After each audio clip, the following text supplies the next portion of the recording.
first. Oh, okie dokie then. So it was a bit of an eventful session.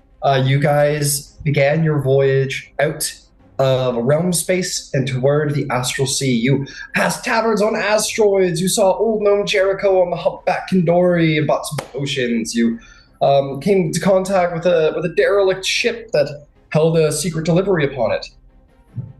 You met with Captain Turvanus of the Myrtle Hunt, that offered to aid you against the Prophet's demise with his fleet platoon and offered to join him. You avoided a strange dark anomaly and many other things. Realm space is full of dangers, but most of which is when you came near toward the edge of realm space itself. A scorpion ship was being attacked by a nautiloid, and you all said, "Fuck nautiloids." So you went and attacked it, and to your credit, did significant damage to the nautiloid, but true to its nature, it fled. And it fled with most of you on board. And once you were sort of pulled away from the devastating means of the Prophet's demise itself, the mind flayers swooped you up, threw you in prison, and brought you to their nautiloid flotilla. And there, Arendil came face to face with the Prophet, who has a name. Indeed, has a name that I'm forgetting. But I'll Savasik. find him. That's right, Savasik. Prophet Savasik. And challenged him to one-on-one combat. And Savasik found a fine opportunity to continue to prove his worth as a prophet. And a battle ensued on the deck of the ship that Arendil found himself at odds with. This was a devastatingly powerful mind flare, but held true to valor as best he could. Meanwhile, as Arendil called on the Twilight Rider to bring him some aid, Jord and Basan found that a strange, almost poltergeist-like entity seemed to be guiding you towards the edges of realm space to complete your journey out of the wild space system. And you decided to have faith and follow. For 2 days you followed, hoping that you'd get there. And indeed, you exited realm space to find this nautiloid flotilla, and off in the distance, Arendil engaged in combat with the Prophet in the middle of a flotilla of some 5 nautiloid ships. What will you do? How do you intend to save the party? I hope you have the shenanigans planned. Quite fittingly, because he's not with us today, Chaplin is locked in prison right now as he just kind of perturbed all of the mind flayers with his willingness to join them as just like a happy helper, and it was too weird for them. They blocked him back up. But Etherith, you were arisen by an apparition. You are back. You are very, very hurt, but you are back.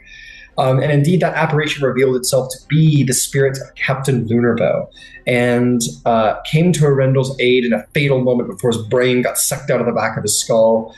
And that is where we are today. So, who wants to start? I have plans to escape. Great, let's check on that, because a lot of attention is above deck right now and not in the prison cells.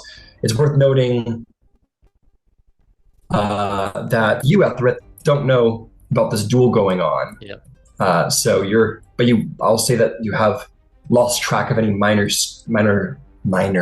scufflings. Pretty sure the place is somewhat empty. So what do you do? First thing I want to do is I want to use one of my many divine favors. Yeah. And unless you're looking into anything specific, I at least wish for Hecate's guidance on where I would be most helpful. Like, it's just essentially kind of like, where should I be going? Where should you be going? Let's see. You would receive just sort of like a whisper in the dark. um, that says, you know what? I'll tell you what. It's more of a vision. You will see through the eyes of your party members in this moment. You'll see Chaplin Okay. in one of these cells somewhere down the line with you, somewhere aboard this ship, you imagine. You see Arendil locked in combat with the Prophet and this apparition at its side, and you hear it say, essentially, like, hello, brother, and are aware of its identity now. And then your vision, you kind of see it travel as you make your way to the next vision so that you have an orientation of space. And you do Yeah. see about a mile off the Prophet's Demise sort of comes floating in towards the ship, and you see Bassan and Ed at the helm. And you hear sort of a whisper in the dark that says, do what you will, and do it now. The best opportunity has come, and it will go, and not return. Alrighty. Is the cell like as shown here, or can I like see, or is it bars? Can I see what's ahead of me, or is it just like a box? You are in a box. You are in a carapace, slightly fleshy box. Okay. Slightly shifts my plan, but does not make it impossible to get out. Excellent. Does that require? Does not require a material component. Wonderful. And how many? Damn, I only have five, not six. Shit, I can't do that. I might actually be stuck. Oh no. Um, well, I do have. So I guess it'll be more of an attack. I want to try and use my breath weapon on the door. See if I can't brittle it. All right. You breathe your breath weapon at the door. What is it? I assume a saving throw and some Yeah, damage. it's a deck save for 2d10 cold. The deck save's pretty simple. Got it. Roll a 2d10. The door cannot dodge you. Cool. That is 14 cold damage. The door takes 14 cold damage. It remains standing. Hell, I have two more uses. I don't normally use this on enemies because there's a low save, so I'm gonna just use the remaining two uses. Just keep trying to Yep. blast it open. Keep pounding away for sure. So that is another 13 cold damage, and then 18 cold damage in the last one. Sorry, what were they? Was the last. What were they? Sorry. 13 and 18. 13, 18. So that would be, let's see here. It's going to be two, five, that's three. Okay. Yeah, you're pounding away at the door with your breath weapon. You're just Godzilla blasting this icy energy across the door. You're doing damage to it. You're doing good damage to it. Let's see here. Let me just grab my. Where are you? There you are. Let's see how resistant this door is, because it is pretty resistant.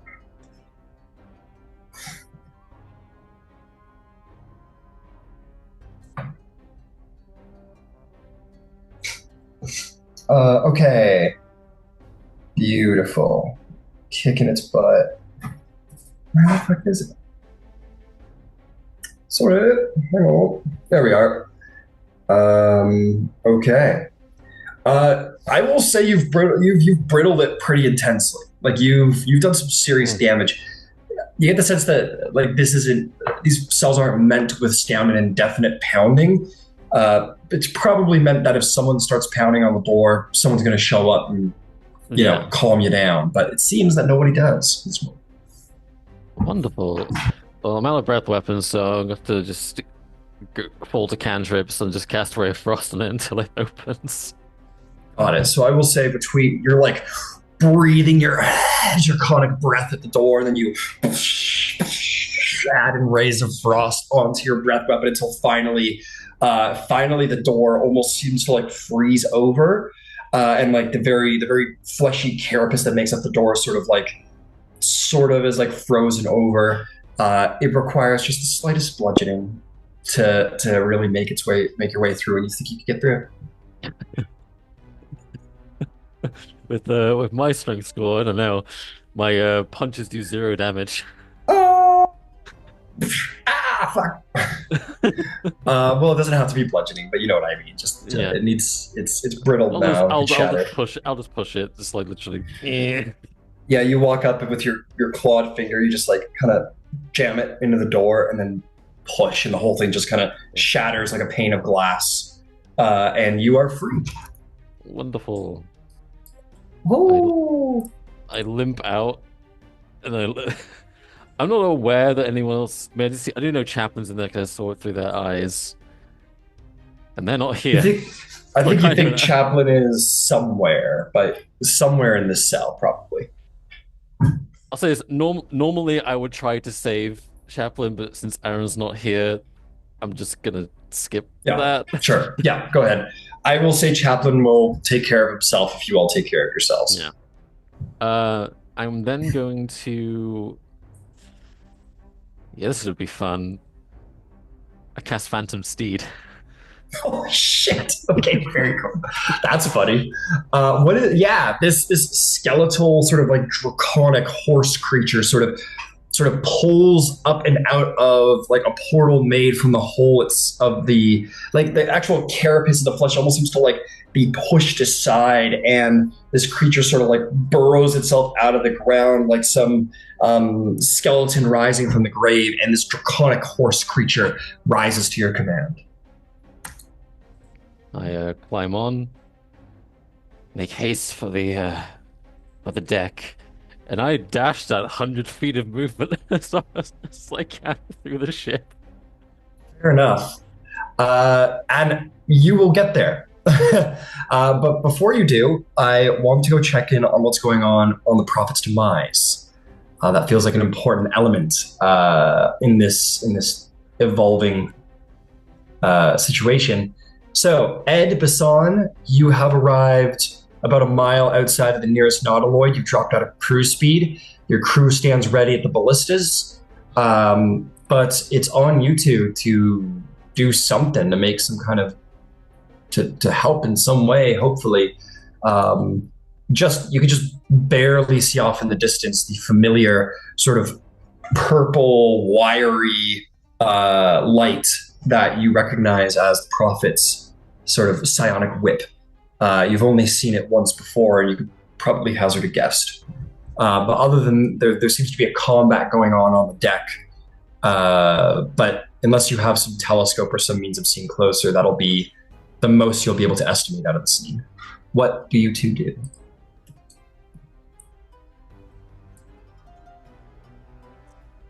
Captain, if you're talking, your silence spell. I'm sorry.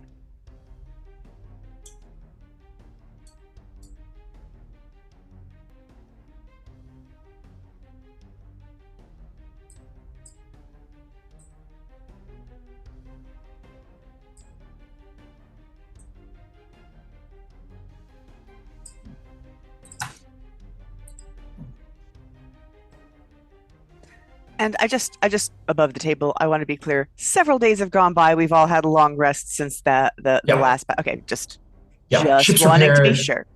Absolutely. Ship's repaired. You guys have had a long rest. You're good. Thank you.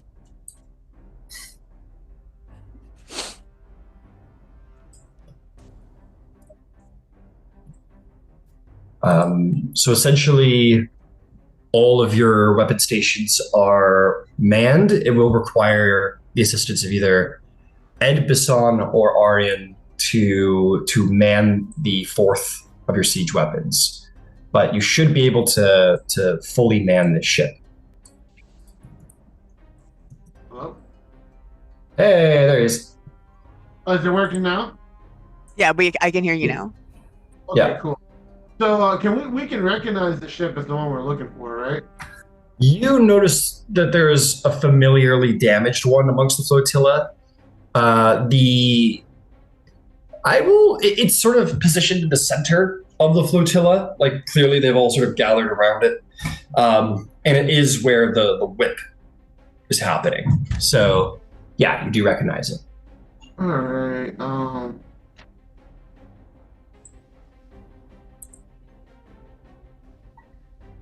I think we are going to go straight for it.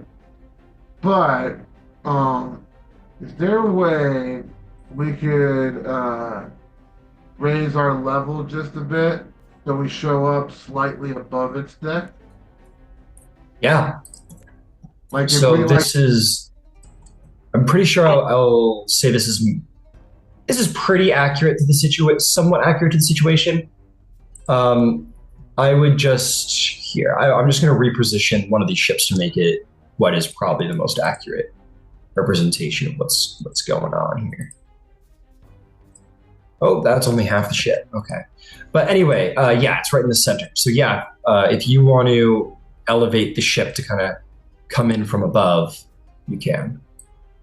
I just want to be slightly above it, that like if I need to like say do like a dash or a warp or something, I can warp over a 10 even if it's bumpy. Gotcha. And that's how Ed is going to approach it and have the ballistas ready. It's more like Ed's planning to be there to get the guys out and then get out of it.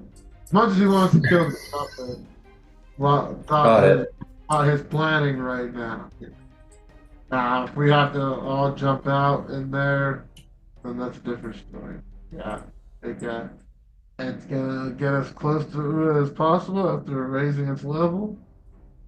Got it. So yeah, you're gonna some of this is gonna be theater of the mind. There's a lot of play here. So we're just doing a little bit of theater of the mind because it doesn't sound like we're opening up into a full combat. Okay, so you're gonna bring the ship up. Arian says, "Oh, so we're full speed heading into this mess. Great. Okay, fantastic. What do we want the crew on the deck?" Battle set places, everyone be ready. We've got 3 of our finest in there. We got to get them out. 4. Right? I goes, yes, 3 individuals, Captain. So get everyone ready for a long fight. Yes, Hopefully, Cast Gift of Alacrity. sure. Yeah, and do you head to the weapon station, Basan? Yes. Cool. You head off to. Do you have a preference between ballista or mangonel? Ballista. Okay. Acts like on a ballista. He's like, bring it up! Oh, okay. And he'll give it to you, and he'll be like, all right, I'll go do mangonel, and he'll run off to the mangonel. Or actually, he's the bosun. He's probably going to stand ready for repairs because chances are you're going to need repairs while this is all going on. Arian prepares to go to the mangonel, and he says, "Are you sure about this, Captain? I mean, you saw how they got Tidewalker. I mean, they just touched it with a tentacle. If everyone's above deck, they could be captured as well." keep the epoxy units up there. As soon as we get in range, send them over. Let's force them on there. And the plan here is we keep enough time to get Ether, Arendil, and Chaplin out of there. Tidewalker. And Tidewalker, my bad for people. So we're not necessarily looking to fight them entirely, but we're looking to hold them. So let's get ready for defense as much as possible. All right, Captain. And he will report to the mangonel. So yeah, so my apologies because I forgot Tidewalker was captured. Yeah, one of your ballistas are going to be unmanned because there's not enough people to. Well, it'll be manned, but it's gonna fire slower because it's missing a third individual for a third action. Awesome. Arian will take over the ship. At says, you want me to try and do repairs or maybe do some jerry rigging, or do you want me to go fire a ballista? Faster? Is faster better? Captain. I would say you're on your ballista by now, Basan. You've left. Keep us 30, and we want to make a quick exit. if once we get it open.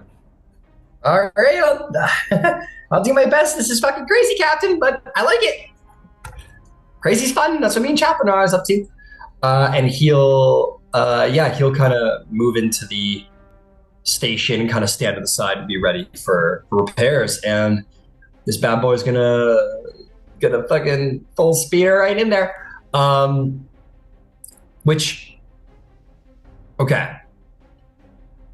Okay, beautiful. Let's roll a little initiative. Who I want rolling for initiative is I'm going to roll the nautiloids. We're going to roll the Prophet's Demise, and then we're going to roll all of our individuals. So Etherith, Arendil, and so on and so forth.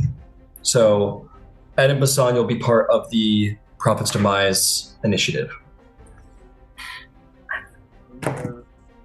Want to roll along? I think you have better decks.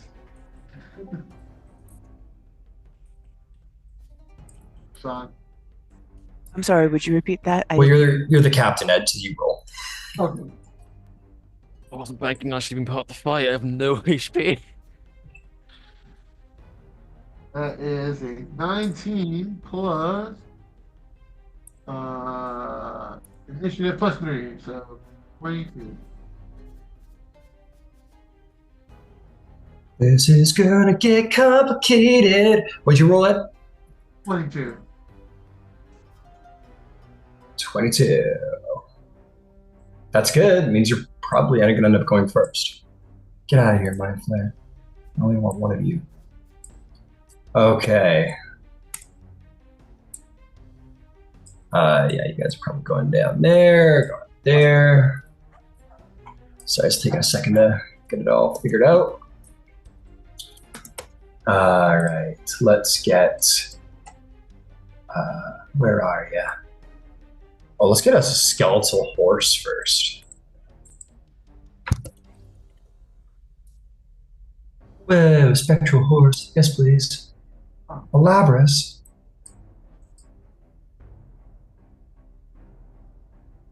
Okay, whatever. It'll just be a horse.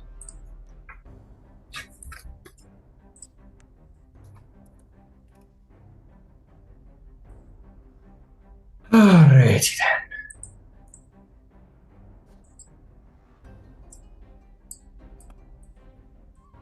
Oh,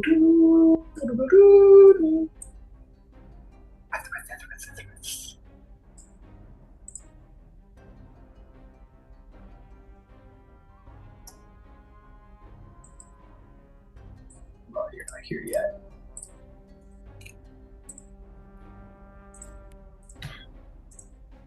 Okay, who else do we need? We've got Brenda, Operation Bow. Okay, beauty. Okay, what? Oh, I guess I'll do the Apparition of Flicker Bow, who rolls pretty good. How'd you do there, Arendil? 18. 18 is very good. How did the Prophet do? Prophet did just about as good as you. How's your Dex modifier, Arendil? +2. +2. Oh, that's what it was. Okay, you'll beat him in dexterity.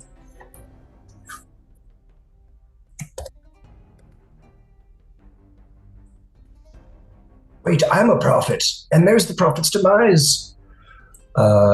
Okay, so he'll go in here. Etherith, how'd you do? 8. 8. Yeah, the ship will beat you, which might end up being a good thing. Okay, let's get to it. Here we go. Ed. Well, I should say Prophet's Demise. So Basan, Ed, and the rest of the crew.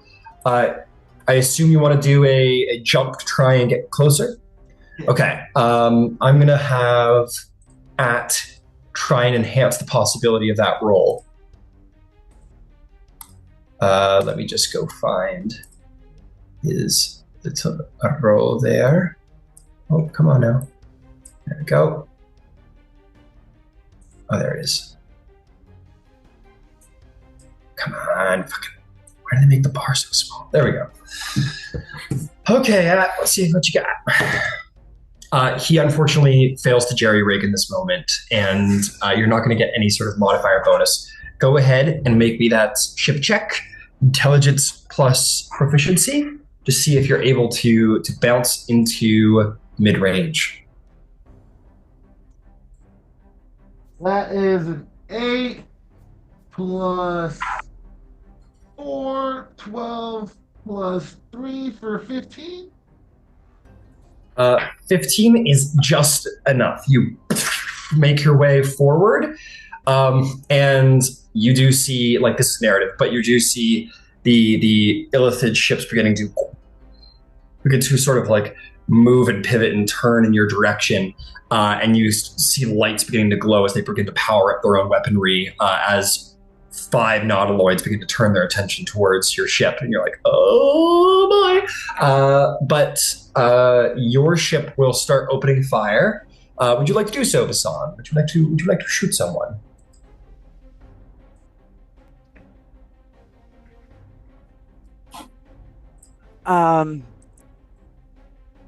She's going to hold her action and wait Captain's orders. True. I guess that's fair. That's a good point, actually. I think everyone will follow suit. Everyone's sort of like standing at their weapons, some more nervously than others, obviously. The Apox units are like, for the elves, and just kind of stand quiet. I'm trained by Arendil, after all. Can't hear you, Ed. Oh, there you go. Go ahead. Sorry, you're good. I want to attack the slightly damaged ship. Okay. So how are you telling people that? Because you're inside the ship and everyone's outside the ship. Well, I mean, that's what he said afterwards. He said all battle systems to go fire those guys. Oh, this is the previous. Yeah. You previously told Basan this. So, okay. Basan's holding action and everyone else will follow suit. I mean, that was like the mission prior was to go to the ship, so I don't know why everybody would forget why we're here.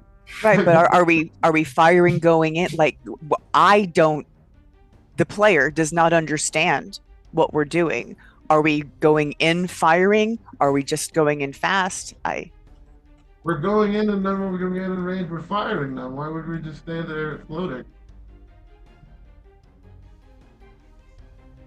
Again, I did not understand the orders.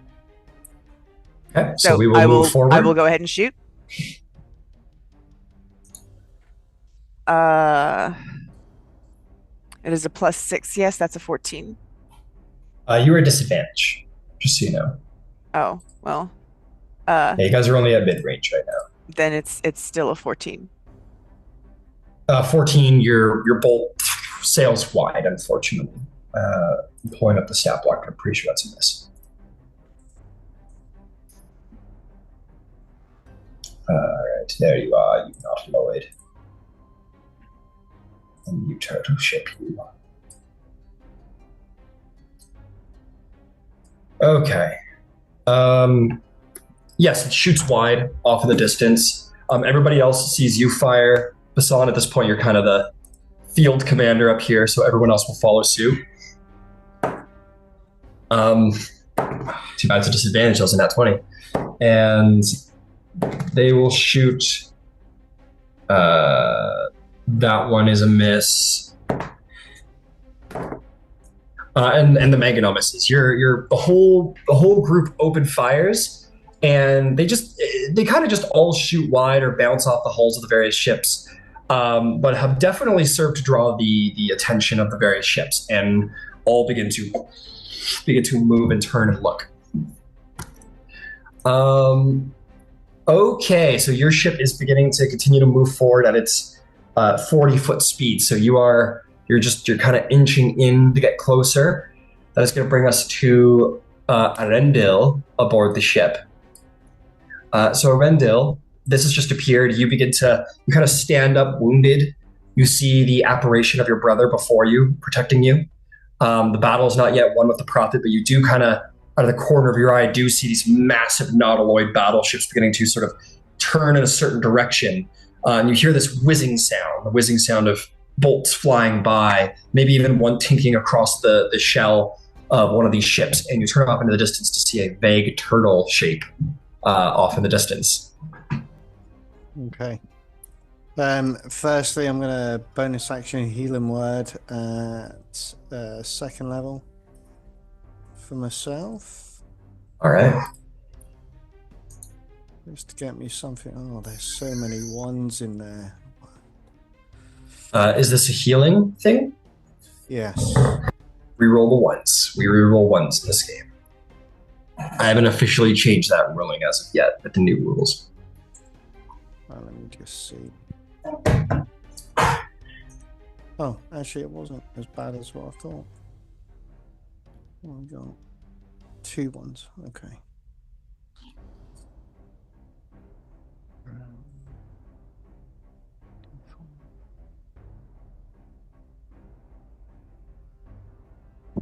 Okay. So it's 15.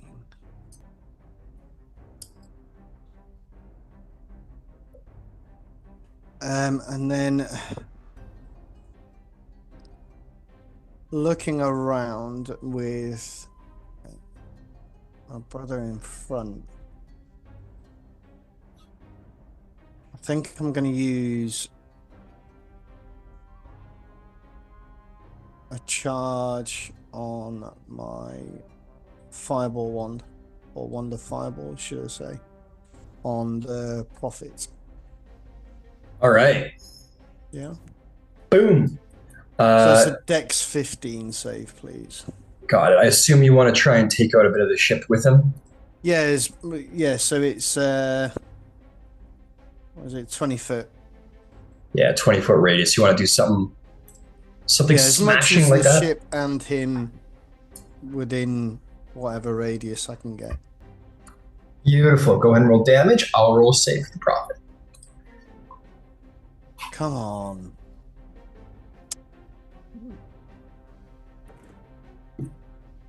Ooh, he rolls a nat 20 on the saving throw. Not bad. So it was 38 damage in total. So, what, 18? No. So, yeah, 30, 38. Yeah, that's 18 19. damage. Very nice. So he will take the 19 damage, manages to cover most of his body, but takes the damage. But the ship will take the full brunt of that 38 points of damage. Being already heavily damaged, that is a tough blow. I just want to see if I still got it hanging around somewhere. No, I don't. But this ship is I will say that, like, as you do that, like, it doesn't kill the prop, it doesn't hurt him as much as you might have liked, but like this chunk of the ship, basically, like something like that, like begins to fall away, like crumbles and cracks. And you see the tentacles all at the front sort of go limp. And you get the sense the ship is like, it's breaking apart. There's not much left of its constitution, let's say.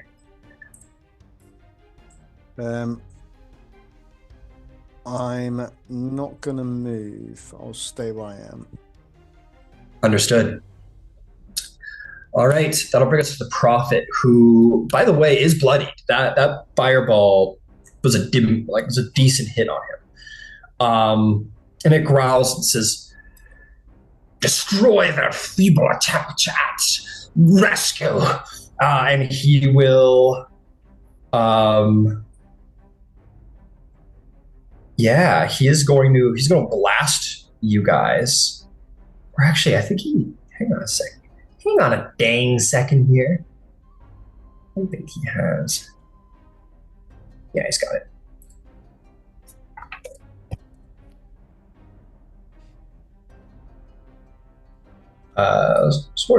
Just getting out his AoE now that there's two of yous.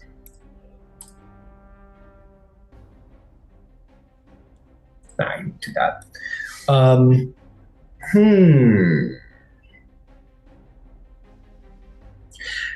He is going to look past the apparition, and he is going to trying to inflict his will upon you. I need you to make me a wisdom saving throw.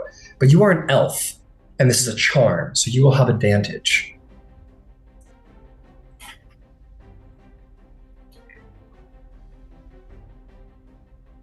$21. 21 does beat it. You feel his great will begin to slither through your mind, but by the grace of being an elf, your will is your own, and you break past the charm he tries to place on you. And he kind of steps back, a little like damaged and hurt, and now like realizing he's in a bit of trouble. And he says, he's already spoken, so that will be the prophet's turn.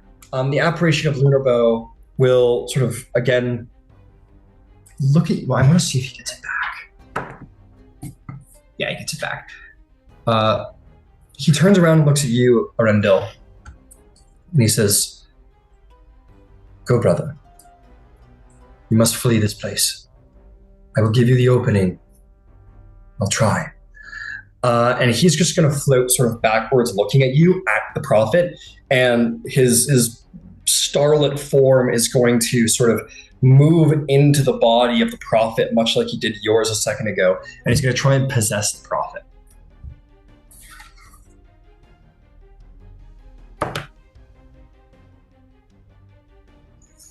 Oh, fuck, it was so close. He moves into the body of the prophet, who like, his tentacles are flailing, and he's going to say, "I will,"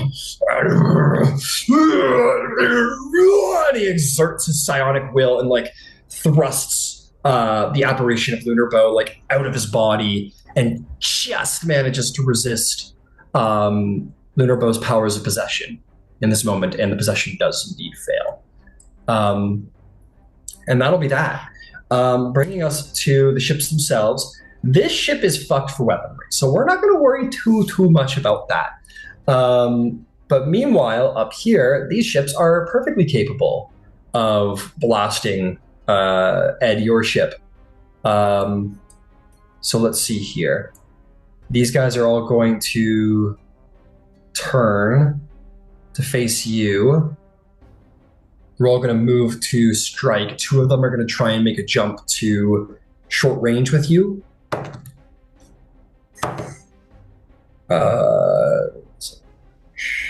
They both failed to do so, but they're beginning to close. So they're going to take disadvantage shots at you.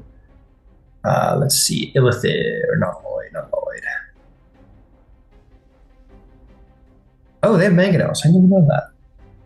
All right, they're going to take a bunch of shots at you, Ed. 1 misses. You know what? I'm just going to roll them all over here. This is a lot of dice. This is at least, yeah, this is like 5 ships worth of attacks. So 5 times 5 is 25, so I gotta roll 50 dice.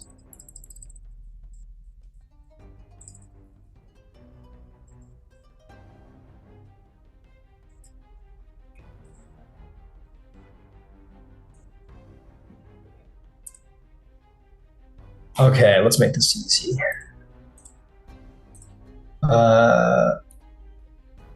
Turtle ship. It's an AC of 19. Okay, 6. Let's see here. Mark down which one's hit. So they need a minimum of a 14 to hit. So miss, hit, hit. Oh no, sorry, that was a miss. Miss, miss, miss, miss, miss, miss, miss, miss, miss, miss, hit. Miss, miss, miss, miss, miss, miss, miss, miss, miss. Miss and a miss. 2 ballista shots do manage to actually hit your ship, but to be clear, like 5 mangonel stones and some like 20 ballista shots just like this is literally like in Star Wars where like Anakin and the little Naboo fighter like flies at the Federation ship and like 20 fighters come in all blasting at him and he's like, this is fucked. That's kind of what's happening to you guys, but 2 of them managed to actually meet their mark against your ship.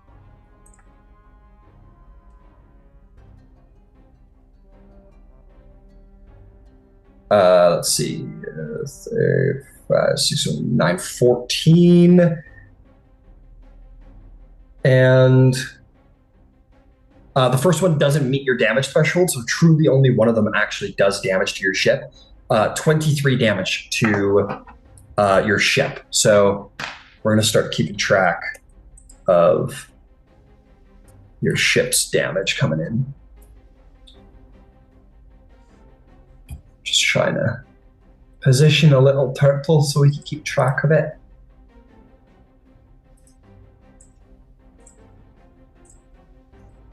Okay, so that was 23 damage to the Prophet's Demise. Excellent, excellent, excellent. I think this is where it was actually. Hang on. So I might be able to recover. Yeah, there it is. There's that squid. Beauty. Let's put her over there. Keep track of the damage. So 35 additional damage. Yeah, the nautiloid in the center is pretty hurt. It's well below half hit points, but it's still there. It's still strong. Okay, that'll bring us to, so in this moment, as suddenly Arendil, you are like surrounded by, you're in like the middle of like a space war. It's been some time since you've seen this much firepower being shot all at once, probably since the war. We need to deal with the people aboard the ship. I think these guys all just kind of, I think one of them stays inside, one of them runs inside to kind of like begin directing the ship. The ship that you're on begins to turn to try and move on an escape vector from the Prophet's Demise. Yeah, again, we're playing a little theater of the mind here. But in that moment, the door bursts open as a skeletal horse comes in and lets out this hellish horse screech. And rode astride it is the nearly the super beat up Ethereth. What do you do, my friend? So I'd like a little clarification. We're in the astral sea proper, right? You look around, you are in the astral sea. You are no longer in wild space. Wonderful. So that means thought travel is active. That is right. So you move 3 times your intelligence modifier. Or score, excuse me. It's 5 times. Oh shit! All right. Okay. I'm going to ride the horse off of the ship and leap off of it. Damn. Got it. I just wanted to double check for my own knowledge store. I want to get eyes on the ruling there, just to make sure. Traversing the astral sea. Okay. Let's see here. Travel by thought alone. Yep, 5 times your int score. That is cool. Okay, yeah, the horse turns aside. Prophet is like, what? And you and the full like spirit jumping across the canyon, and then afterwards, like you jump off of it, and then use the power of your mind. And what is your intelligence score? My intelligence score is 18, so I have 90 feet. Yeah.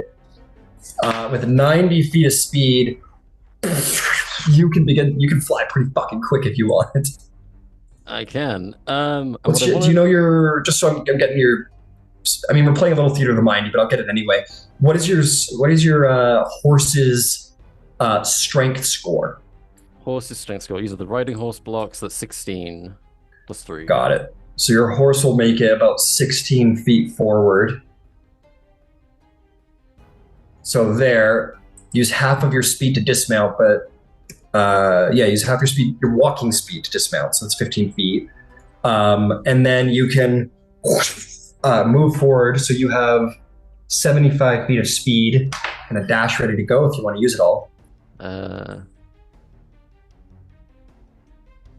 Sorry, 1 second. It's 9. Oh yeah. Yeah, Well, it takes 15 to get off the yeah, horse. yeah. Okay. All right. 75, and then I want to. How far am I from the prophet at that point? You're getting close. I would say with a dash. Let me see how far out I put the you. prophet, the ship. I'm not worried about. The prophet himself. Oh, you're pretty fucking far from the prophet. I don't. You're well out of mind blast range, I would say. Good. Am I within 120 feet?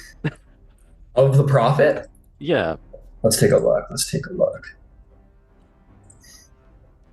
Yes, you are. Cool. I'm gonna bonus action to go Super Saiyan. Yeah, as you begin to fly out and sort of almost like spinning wildly, as you do so, sort of like gathering the power of your mind, you begin to pour with this like black, purplish mist. Begins to pour out of like your sleeves and under your robe as you embrace the witchcraft of Hecate. Oh, I've been waiting a long time to meet you. Left myself to the bone. So from one prophet to another, I'd like to give you a gift for causing me so much frustration. And I'll upcast Ray of Sickness.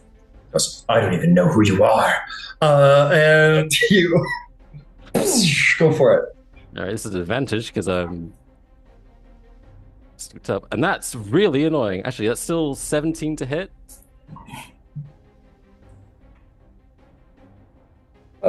17 just hits. Cool. This is gonna be 48 poison damage. Ouch. That'll all make contact.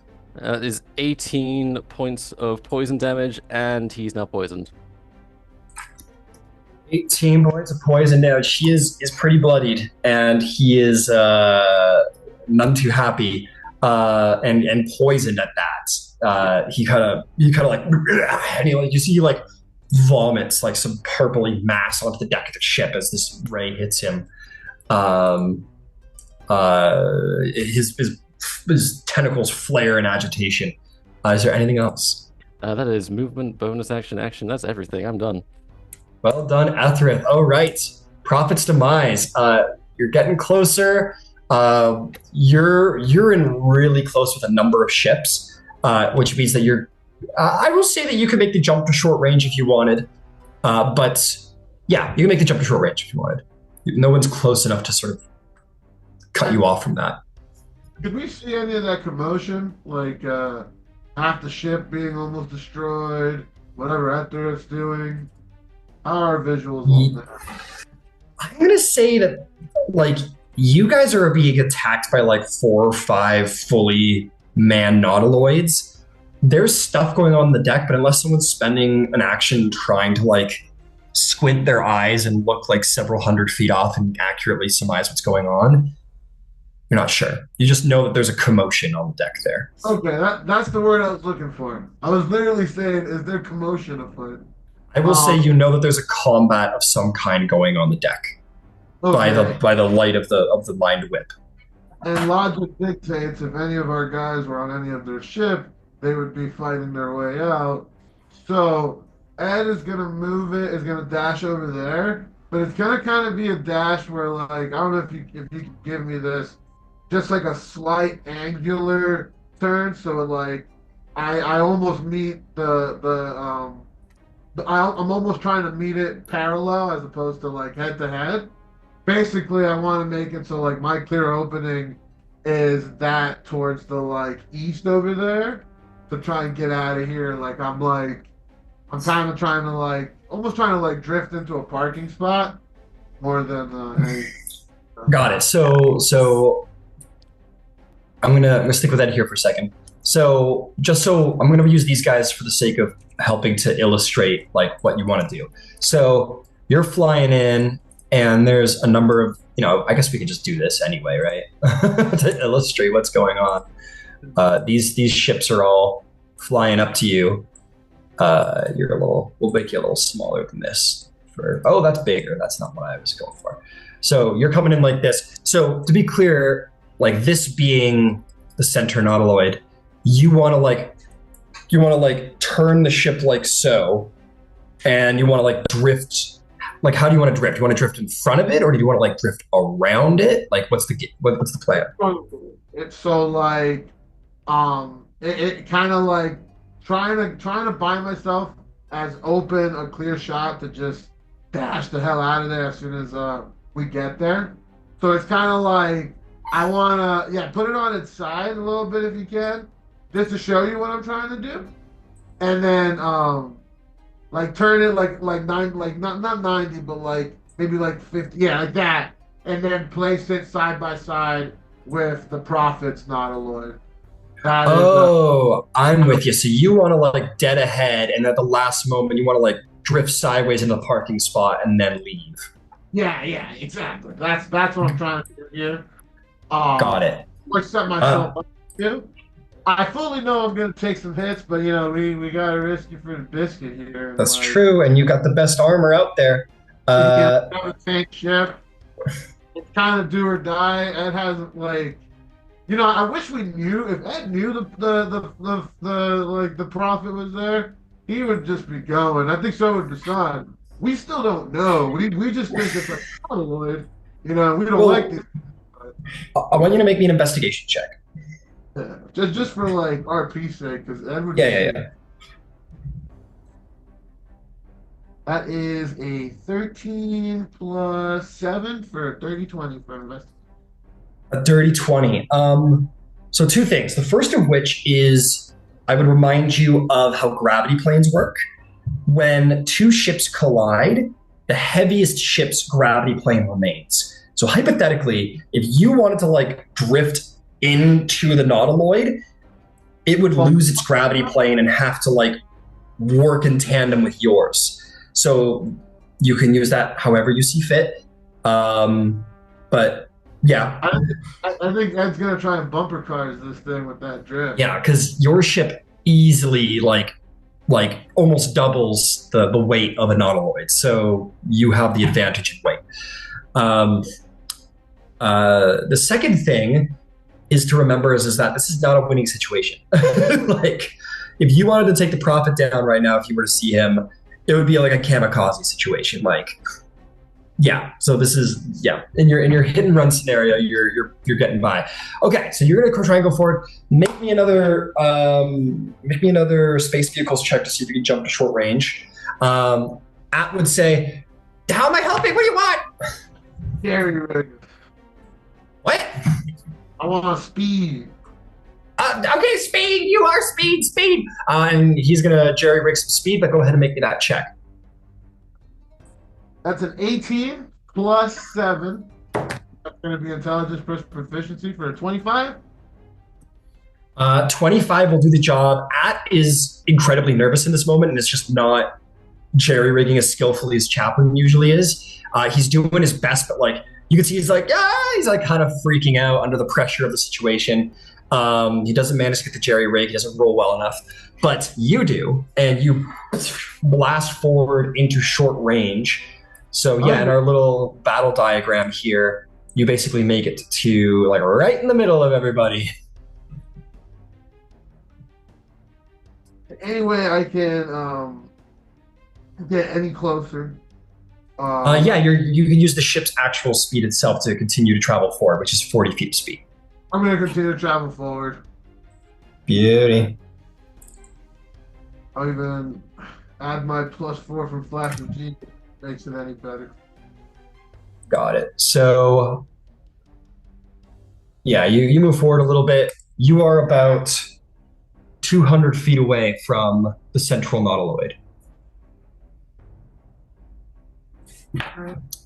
All right. Is the ship continuing its open fire on the NPCs are. Basan, if you're around and whenever you're ready, you may make your roll as well to see if you want to take a ballista shot. I believe as we've reached the 200-foot range. Oh, not quite. We're still a little bit at long range right now for the ballistas right now. But the mangonel's doing just fine. All right, let's get her. At disadvantage, that is an 18. 18 will do the job. Go ahead and roll some damage.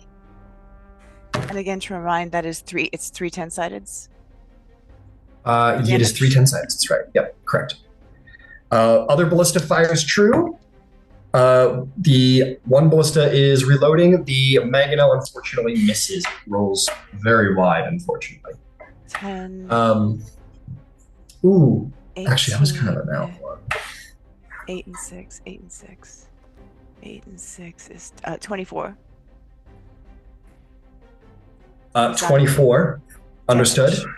24 damage. Very good. That'll do. Arendil. Oh, no, never mind. That won't happen. As the mangonel goes to fire, one of the ropes snap and it smashes on the deck. And the mangonel has been busted. I rolled double nat ones. So I roll a nat one for friendly fire, roll another nat one. So the mangonel just like one of the ropes snaps and it's out of commission. You can always send At to go and try and do a quick repair if you want. Go for it, yeah, absolutely. At's like, okay, he goes running across the deck to try and get to the mangonel to help out. What's that? I had Hosen, by the way. One of the monkeys. Yeah, he's a Hadozi, yeah.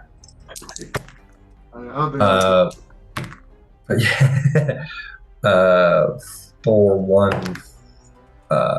The other ballista shot unfortunately doesn't roll enough damage to like beat the damage threshold, so only Basan's shot goes through at this time. Okay, that is you, bringing us back round to Arendil. Arendil, the Prophet is getting beat up. His attention is not on you in this moment. What do you do? I am going to make my way back down to the cells and try and rescue Chaplin. But first, yeah. And Tidewalker needs rescuing too, as fairness. So. Yeah. So I'm going to go down. But I'm going to use a cantrip, Holy Word on the Prophet. Okay, go for it. Before I go. 15, that doesn't hit. No, 15 does not hit, I'm afraid. You try and shoot this radiant word forth, but you leave Lunar Bow to buy you some time. You run down below deck. You go running down there into the cells. Is there a bonus action you'd like to do?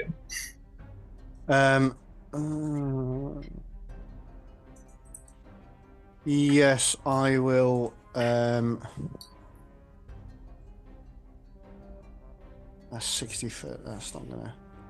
No. I shall use a second wind as a bonus action. Fair enough. Yeah, because they're getting some hit points back. Yeah. You'd say, but yeah, I'll say that you get to like here. You're like almost down the steps. Yeah. Cool. All right. That'll bring us to the Prophet, who snarls angrily, and is. What's he gonna do? This goddamn ghost. Let's see if it's gotten his word back at this point. Or actually, it's you out there, you pain in the ass. You're too far away. Oh, fuck. He is going to sort of twitch his tentacle with agitation for your intervention, Etherith. And he is going to... Ooh, I know what we could possibly do. Da da da da da. Oh no. My brother just get placed immediately. Da da da da da. Let's see, 60. You're like 120 feet out. Oh, we could do this. Hey, guess who also is very fast on the astral plane? You know what? He has 100 feet of speed. The apparition's going to take the opportunity attack. Fucking rolling shit. Rolls an 8. My boy here is going to flutter out to about here. We're going to wait till the positioning is just right.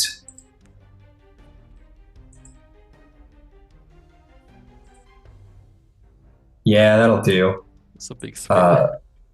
He's going to go over to here. It is a big sphere.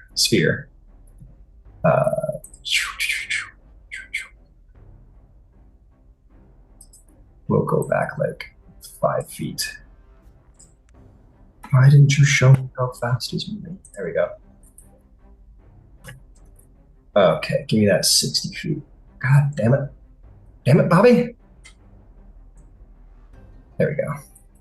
Perfect. He flies out to here with his like psychic lash, and he like brings it around his head, and as he does so, it like grows and grows and grows in length until it's about a 60-foot long psionic whip. And he like sort of like lashes behind him, and it hits the apparition, and then he hits you, and it goes flying at a top speed over his shoulder at you, Etherith. You and the apparition are going to need to both make intelligence saving throws.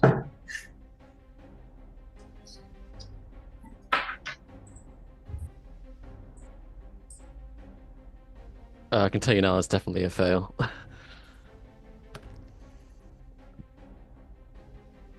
And a fail for the apparition. That one, man. I've been rolling good the last couple of games. It's come back to bite me. Both of you are going to be stunned and take 18 points of psychic damage. I am unconscious. All right, you're sort of unconsciously fluttering out in the astral plane. Our boy back here is going to take the 18. And as he sort of stuns, he's like, no, no. And the prophet's going to sort of and move up to you with his remaining speed, because he's got 100 speed. He's a fast guy. I want to make sure that the speed is all correct, though. He was back here. Oh, okay, so he won't quite get into melee range with you yet, but he makes his way over 45 feet. And he says, "You are most interesting. A succulent meal I will not waste." And that will be the end of his turn. The apparition of Lunar Bow is going to try and end the stun on himself at the end of his turn. And he doesn't.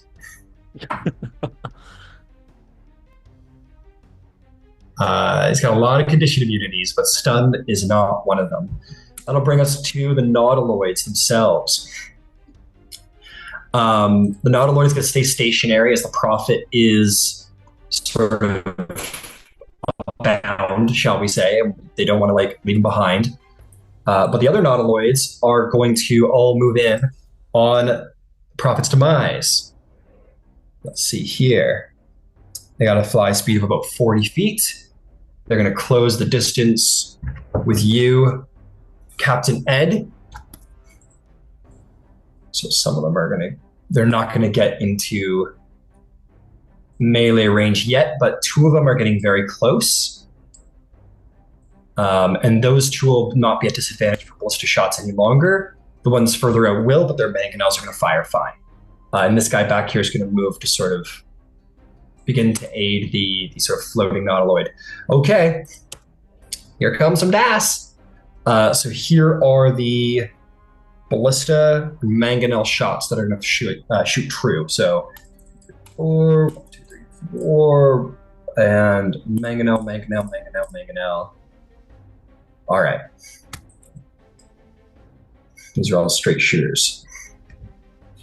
All right, you got an AC of 19. So miss, hit, miss, miss, hit, miss, hit, hit.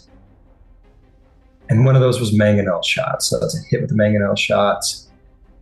Oh no, all the mangonel shots will miss. My apologies. So that will be 4 ballista shots that will hit the prophet's demise. Of the non-disadvantaged ones. So that's going to be 3d10. That's going to be 3, 6, 9, 12. It's going to be 12d10 damage to the prophet's demise. Good thing you picked the one with the big armor. It's going to be 40. Oh, I got to make sure that they all go through. You have a 15 threshold. That'll hit. That'll miss. That'll miss. 12. That'll miss. Only one of the actual ballista shots managed to hit the prophet's demise. That will be 24 additional damage. Now let's see if any disadvantaged shots make their way through. That will be 1, 2, 3 ships worth of disadvantage ballista shots. So 4, 8, 12, 24 dice.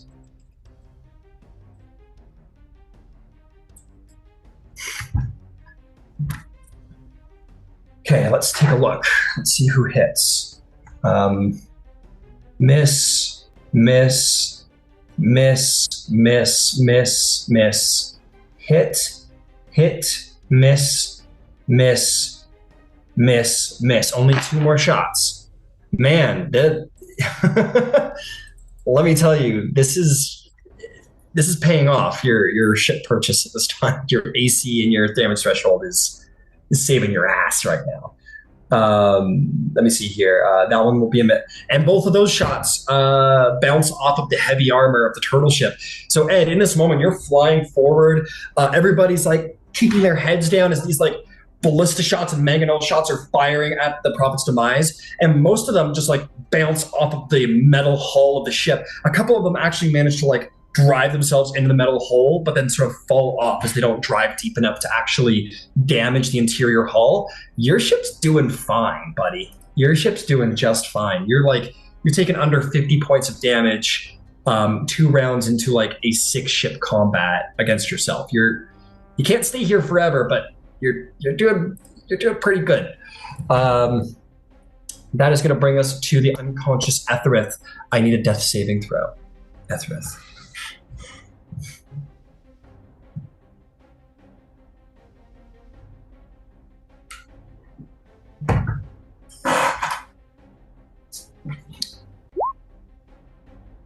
Understood.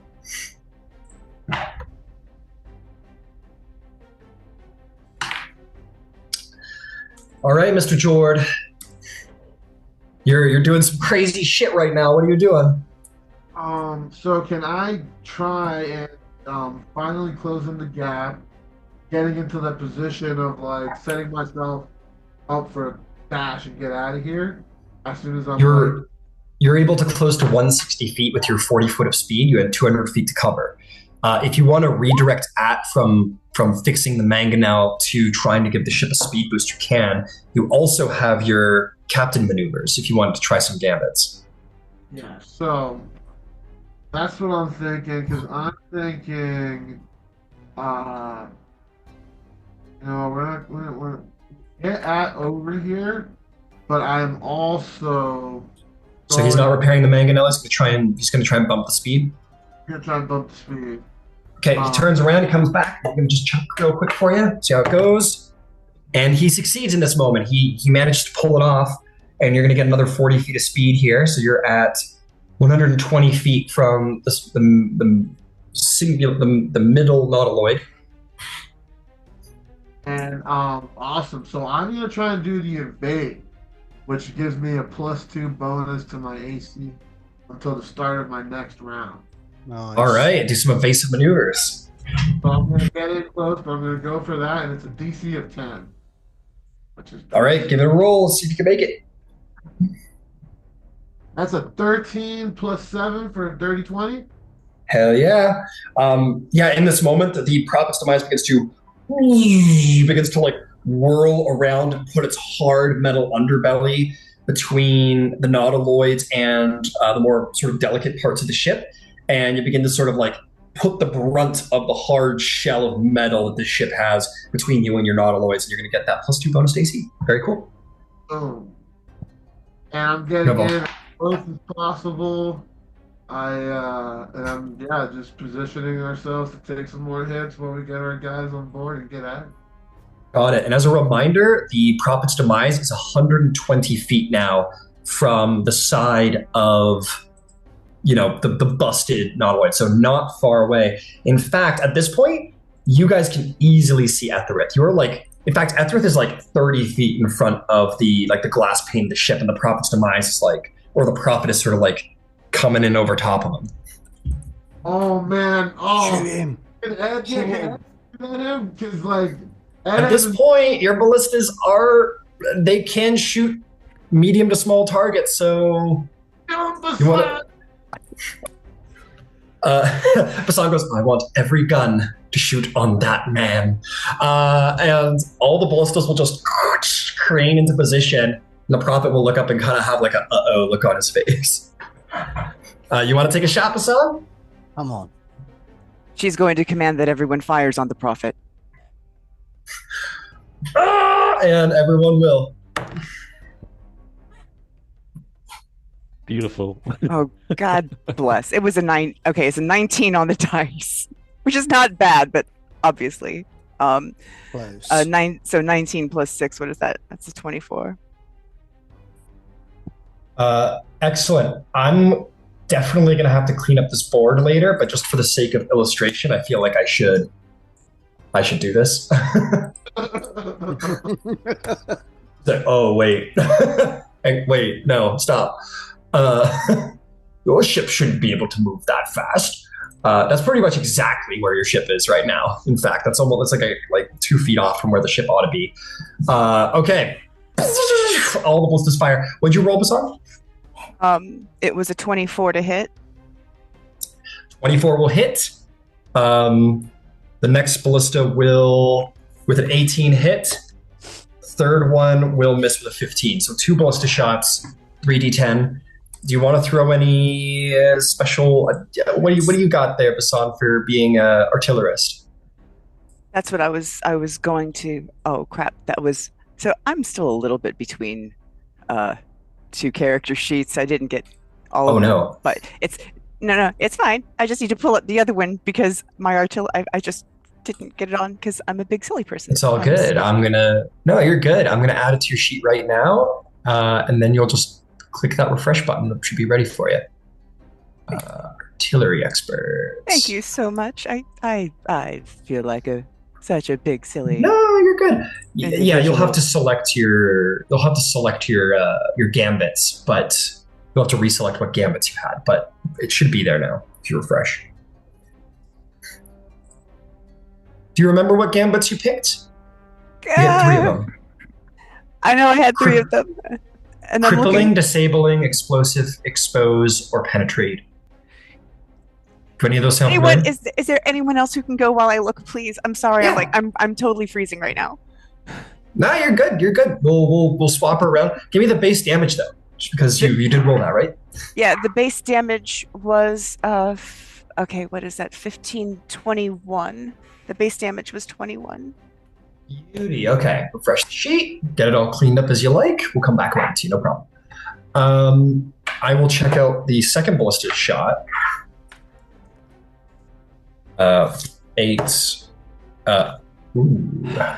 18 damage. Yeah, in this moment, the prophet and sort of just kind of begins to drift as well as sort of like blood leaks out of him. That took him down hard. He's not a problem right now. Crippling shot. Okay.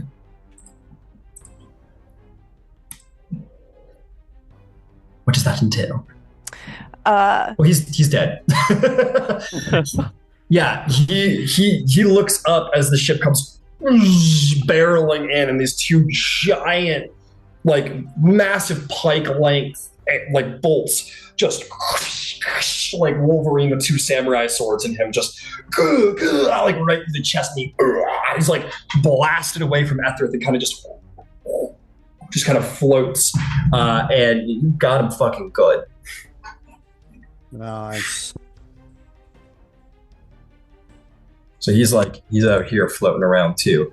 You pretty much saved Ethrith, man. That next turn is going to not go well for Ethrith. That was a brain suck. That was a brain suck. That is, yeah. He was going to get the big suck.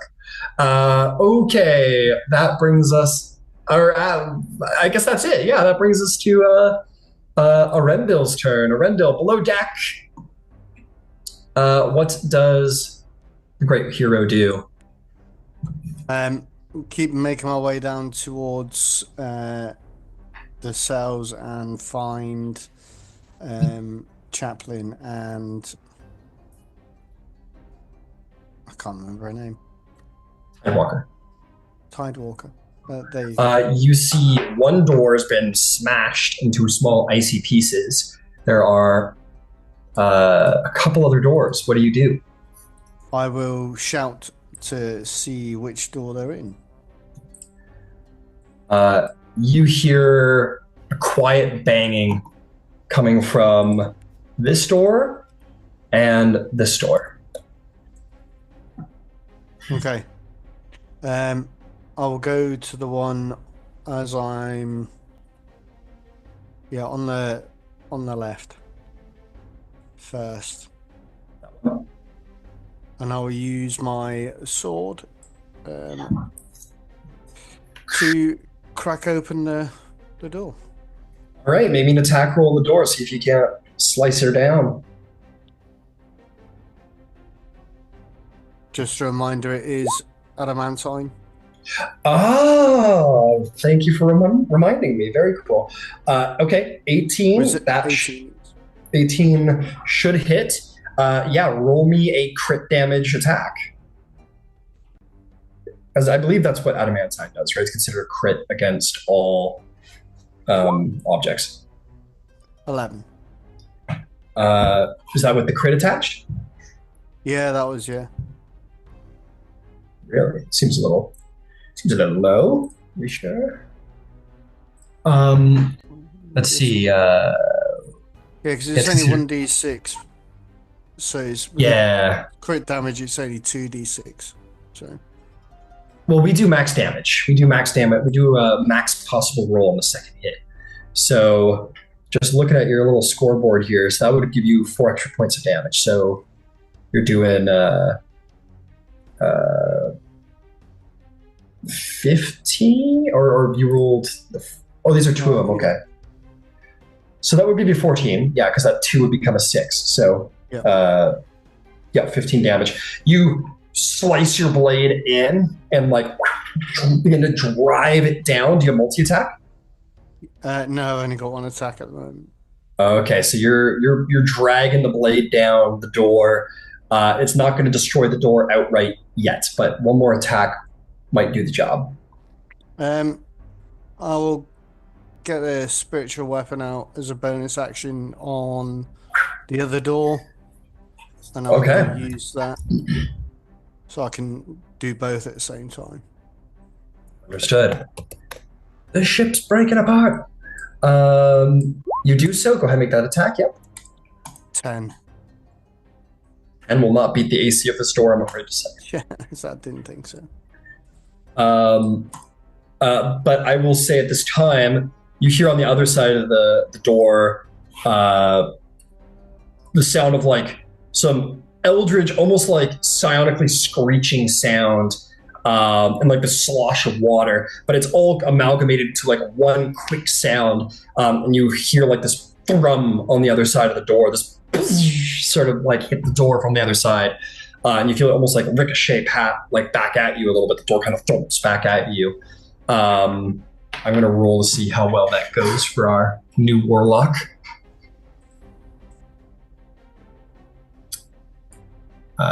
We don't have any. We're in our first fucking level of this shit. The door remains sturdy so far. Another turn might just do the job. Okay, that's going to bring us to the prophet. Nothing with the prophet. He just kind of floats. The apparition of Lunar Bow will see that, and he's going to sort of float below the deck and come to your aid, Arendil. Suddenly the space ignites with the starlight that emulates his form, and he is going to point his hand at the door past you. He's going to kind of tilt his head as if to get out of the way. And you're "Ooh, okay," and you jump out of the way as this eruption of radiant power fires at the door. That'll be enough for the door. That's going to be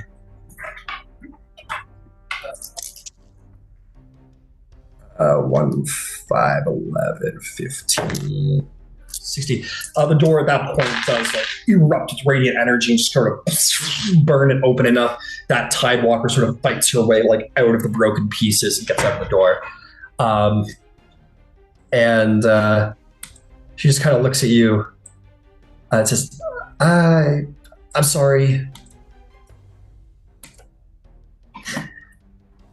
It's not your fault, Tidewalker. They got you with a tentacle. It's fine. Yeah. We're on our way. Let's go. Okay. Yeah.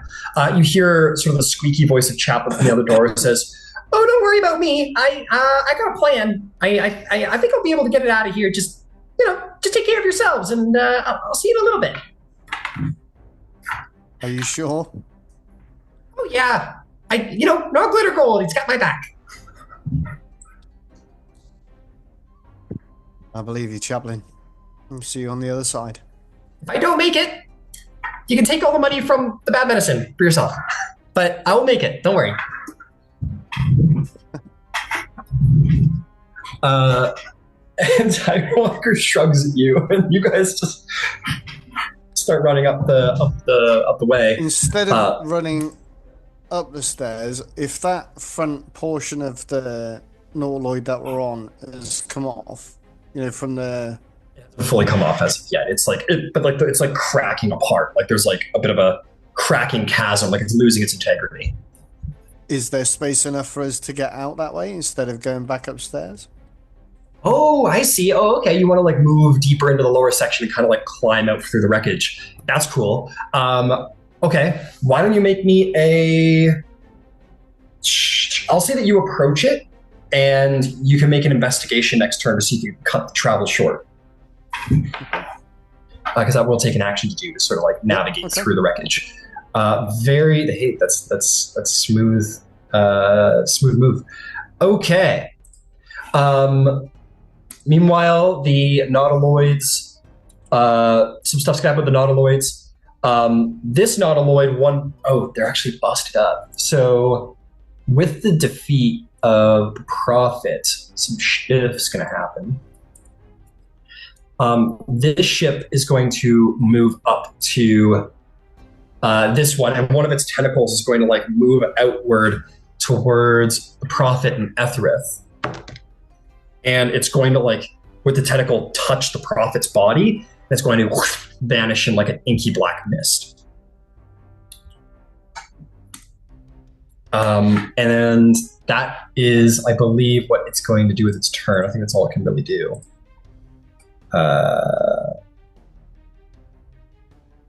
Yeah, it takes a full... Oh, well, that's the ship's Spelljammer. Oh, that's the Spelljammer's action. Okay, yeah, no, that's fine. And then they're all going to keep, at this point, they're going to have made it into essentially melee range with you, Ed. These guys will have moved into short range where they can actually fire on you. And you're like right here now. You're pretty damn close. They're all closing right now. So another fuck ton of ballista shots coming your way, my friend. Okay, so that's going to be 1, 2, 3, 4, 5 mangonel shots at regular range. That is going to be 4, 8, 12, 16. So we're going to go to 21 dice for straight ballista and mangonel shots. Okay, let's take a little look. We're going to see what landed. It's going to be a hit, miss, nat 20, miss, nat 20, miss. Hang on, let me just get this done and then you can do stuff. So I got to focus a little bit here. So 5 shots will make it, 2 will be nat 20s. What did you want to do? I wanted to use my reaction to do a defensive charge. Okay. Give me a little second here, because you were actually, one of those shots is going to, actually 2 of those shots were going to miss entirely because you did your evasive maneuver. So only the nat 20s and 1 ballista shot would have actually hit. But yes, you want to do a defensive charge.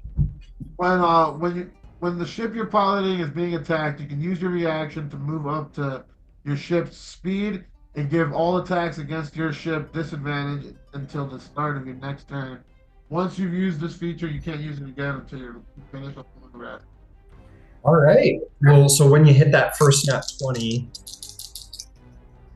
I'm gonna tell you what, because it's supposed to be when you're attacked and not like after you've heard the result.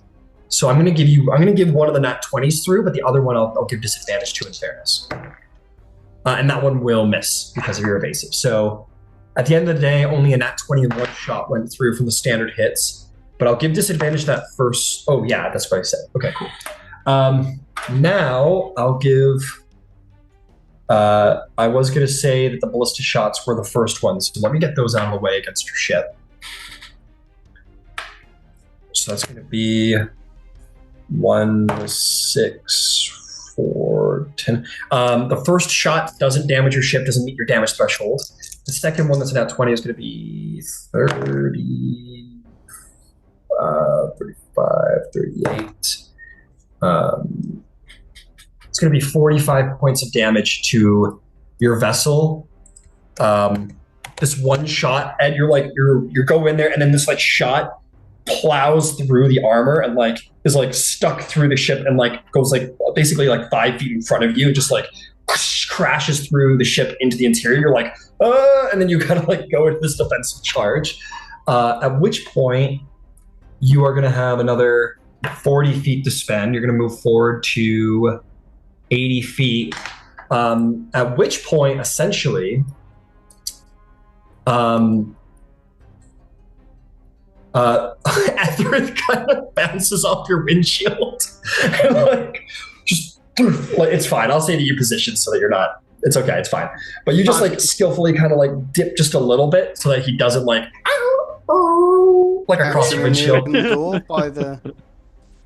Catch him in the open door by the ballistas. Yeah, exactly. That's what I was going to say happens. You guys kind of move down a little bit of speed as you move up to your speed, and I'll say Basan. You're at the center ballista. You see like Etherith's floating unconscious body like flying towards you in this moment. Do you try and catch him? Absolutely. I'll allow you to use your reaction to make a dexterity saving throw to try and like catch him so he doesn't get harmed by this game of catch. I can do that.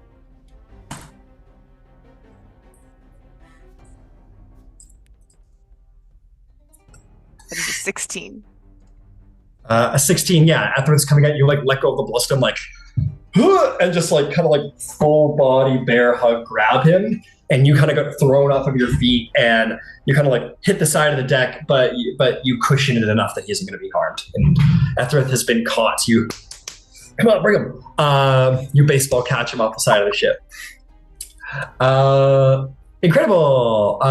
Okay, let's see here. So you're there. We've got Etherith aboard. Ain't that just a great thing? I've got to do all the ballista shots now that are at disadvantage, which will be for a 12 of them. I had to run right to the door. My bad. No, you're good. Don't worry. Let's see. You have some disadvantage shots coming your way. Miss, miss, miss, miss, miss, miss, miss, miss, miss, miss, miss. Miss. One of those only narrowly misses because of your evasive maneuver. But yeah, they're just bouncing off of the hull of your ship. You are a juggernaut in this fight. You're feeling like a tank right now, Ed. You've so many times piloted a ship that's just been falling apart mid-battle. You are holding true against 5 nautiloids. You're like getting to be about 30 seconds into this battle, and your ship is doing okay, considering it's doing pretty okay. Okay. In the meantime, there are 2 more things that will be dealt with. There will be 2 tentacle attacks on your ship to try and catch crewmates off of your ship and imprison them. Because of your defensive charge, I will give these disadvantage. But 2 tentacles are going after. I will say 1 goes after. I'm just gonna roll, make it fair. 1's going after an apox unit. The other's going after an apox unit. We'll see how it goes. Disadvantage. Tentacle gets a plus. So 8, 16. One misses entirely, just kind of like slithers across the side of the ship. The other one does manage to poke one of the apox units, and they disappear in an inky void.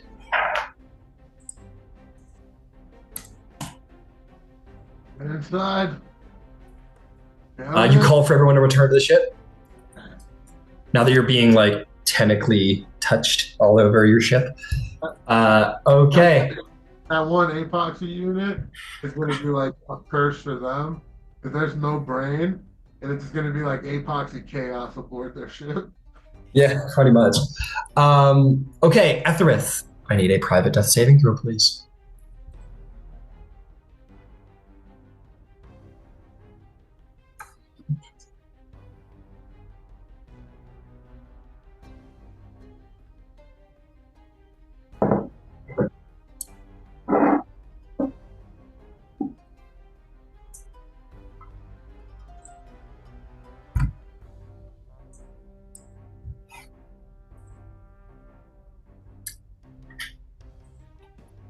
Have you rolled it? Sorry, can you? I sent it to you in Zoom.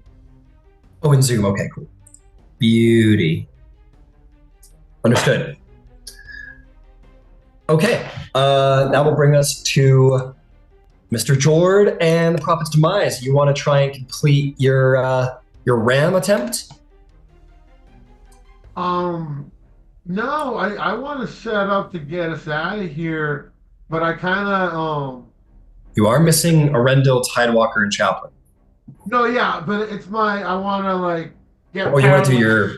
Yeah. So they can just jump on board and we get up out of here. Beautiful. So I want to set up for that.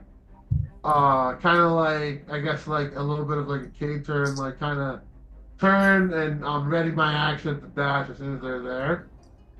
Okay, so you want to do. Okay, first things first. What do you want At to do? Do you want him to do repairs? Do you want him to try and jerry rig some speed? Repairs.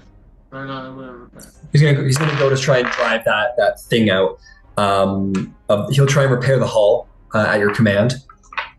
He'll do a little attempt at that. What can we do? Ooh, together, ship expert.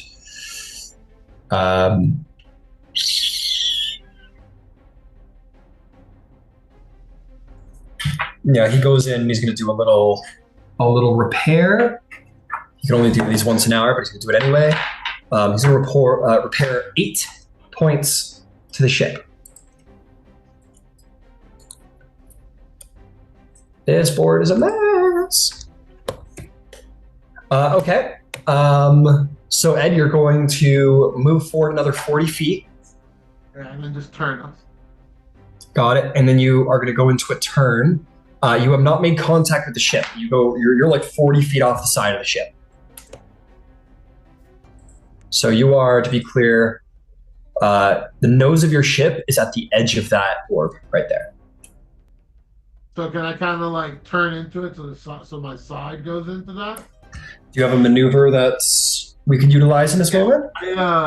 This will tell you how bad I am at math. I can do a 180 degrees. That's half the turn, right? No, 90 is half. 80 is like a full back the other way you can. 180 is like a full. Okay, yeah.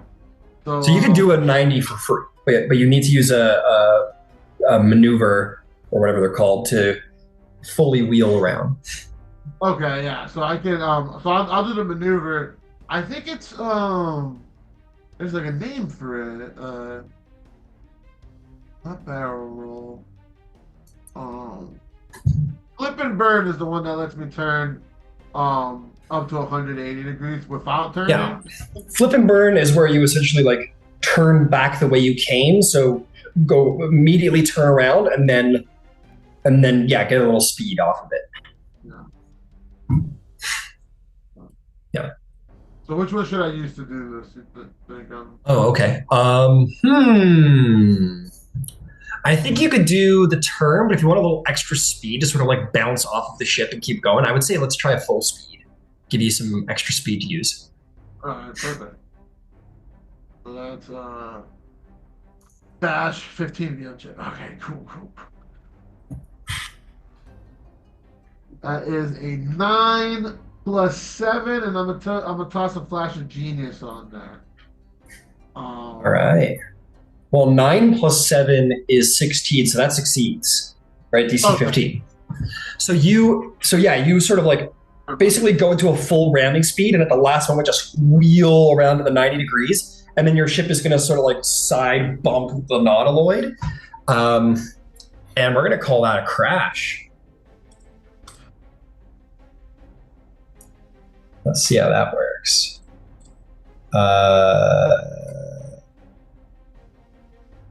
Where are you? Ship combat. There we are. Okay. Let's see. Okay.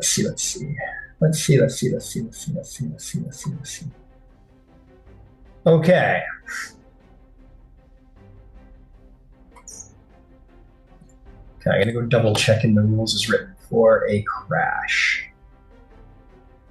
Ship combat crash. Here we go. Okay, Spelljammer can run their ship into another object of a creature by moving their ship into the target space and making a special attack roll. I need you to make me a special attack, Ed. It's going to be 1d20 plus your proficiency bonus. All right. 1d20 plus 3. That's a 17, 30, 20. Dirty 20 will do the job. Damage of both ships and the creature or object it struck takes bludgeoning damage based on the size of the struck object. Size of creature or object struck. The ship runs into something that doesn't have hit points. Apply the damage only to the ship. Stop the ship crash. Gargantuan is movable. Just going to fix the crash where the ship's gravity planes. Okay, cool. Okay. This will affect both of your ships, obviously. So here we go. 16d10 damage. Do you want to roll it? I don't have that many d10s. But pick green. That's my favorite color. Okay. 16 d10 damage. And this feels like, environment. Yep. That is going to be 86 points of damage to the enemy nautiloid and to the prophet's demise. So in this moment, you catch Bassan and you fall back and you basically just brace as you know what Ed's doing. You're like, oh, you fucker. And in this moment, boom, just a mess of nautiloid chitin and denting metal as the two ships just collide and warp into each other. I'll get strength saving throws from everybody, whether you're on the nautiloid, whether you're on the prophet's demise, except for you, Etherith, you're already prone. You're already laying there, kind of just along for the ride at this point. 19 for me. 19, you managed to keep your footing, Arendil. You kind of pull one of those, but you're good. Tidewalker keeps her footing. Somewhere in a cell in the back, you hear Chaplin go like pinball off of the walls. The apparition's floating, so we're not worried about that. And the majority of the rest of different crew members kind of jumping around. I'll deal with them one at a time because that's a lot of crew members. You're already on your back, Bassan, so I'm not too worried about you, actually. So you just kind of... actually, what did you roll? 19. Okay, so you're good. So in that moment, you would have been shot back and smashed your head off the back wall, but you see the sort of knotted rope, whatever it's called, the lines, and you just stick your foot through it, and it keeps you from being shot across the deck, and it kind of saves you. It hurts your leg like a motherfucker, but doesn't damage you. But a couple of other people go stumbling around the deck and falling and whatnot. Okay, and with that, Ed, you can proceed 40 feet that way after the crash, and it's worth noting the nautiloid snaps in fucking half. That nautiloid is done. That nobody's piloting that piece of shit anymore. It's fuckered. It's done. and you see like all of the little like strange fishy people and like the brains and whatever just sort of like floating around amongst the wreckage of the nautiloid. You have boned this ship. It's destroyed. I'm gonna hold that 40 until like one familiar face gets on board. You know, like Yep. Yep. So to properly demonstrate where we're at right now, you kind of just did you like smashed to the side of this ship. This ship just has been smashed to bits, and now you're like beginning to proceed like through the pocket this way. Luckily, you have a slow ship, so while you're like, "We're leaving, get on board," you're like, you're moving pretty slow, so you got time. Which will bring us to Arendil. In this moment, you like bounce off of the walls, but manage to keep your footing with Tidewalker. But you see, like in front of you, this wreckage you were going to try and go through just parts and smashes in half, and there's a very clear opening now for you to proceed through if you wanted to. Yeah. So how far is the ship away from me now? I will. That's actually a good point. The ship is long enough, the turtle ship, that you just catch like the back fins of the ship kind of like beginning to like bellow forward, so not far at all. What is your intelligence modifier? Or score? My score is 11. 11. So you can move 55 feet using your mind. You've been at war long enough, you know how this works. So if you wanted to do your 55 feet of speed, you could probably do your best to try and join up with the Prophet's Demise. So I'll use that, and if I haven't got enough, then I'll Misty Step 30 feet further. Got it. So let me get you out. Arendil. So you basically, with Tidewalker, you kind of just like float out into the astral sea. And she's like, and you just kind of like use your mind to psionically begin to move to catch up. With 55 feet of speed, you're good. I'm going to say you just like, with the end of your speed, you sort of float to like the back fin and kind of like almost throw yourself onto the ship itself and like grab a hold of it. And God damn it, come on the goddamn ship. Oh, let's go to the other one, because that's where we're staging everything going on over here. So you kind of just like throw yourself onto like the back of the ship and just kind of narrowly make it back here. Before I left Tidewalker, I would say just think about moving. Okay. So that she understands. Absolutely. And she will think very hard about moving and kind of be like, "Huh!" and doesn't expect it to actually work, and kind of like ragdolls herself through the air after you. And I'm going to say that she kind of like, she's not quite as smart as you. So she gets to, and she was behind you anyway, so she gets to hear and basically uses her action to like grapple onto the back fin of the ship. And she's holding on. She's got the ship. Ed, question for you. As you know, a Spelljammer can move their sight through the ship wherever it wants to get a better visual. Where do you think Ed's vision would have been posted at this time? Towards the ass of the turtle, because that's what he's leaving. I hate the Okay. Yeah, you hit it, you know where you're going, you transfer to the back to see if anyone comes. We'll say that you're like up by the mangonel over here, keeping an eye out, and you do see the two forms of Tidewalker and Arendil just manage to hook onto the back of the ship. I'm gonna be like, hold on, and I'm gonna trust the captain, and I'll do the 40 feet that I had left. Understood. Yeah, I'll say by this point, Aryan has traveled down to the ballistas to help out, but probably fell over at some point in there. What about Chaplin? What about Chaplin? Chaplin has his own ways. Ed has a narrative feeling Chaplin will be okay. Yeah, we'll don't mind Chaplin. I'm giving him DM plot armor because he's not here today. It's okay.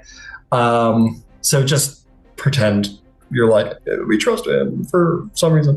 Okay, fantastic. So that is that.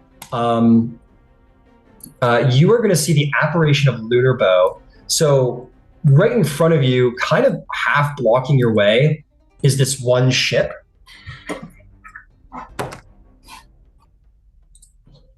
He's become pretty powerful in his new form. As you like left him behind Arendil, and you guys are moving to this mind flare ship that is like coming upon you, you see in this like general area from the small pockets of windows, there's like a flash of starlight. And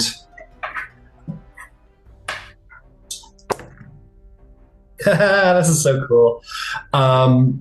So there's this one ship that's kind of like making it a tight fit, Ed, where you're gonna have to basically like crash and bump off of them if you want to proceed forward. You guys see like this flash of starlight just barely cream through some of the doorways, and the nautiloid just begins to move towards this nautiloid, just kind of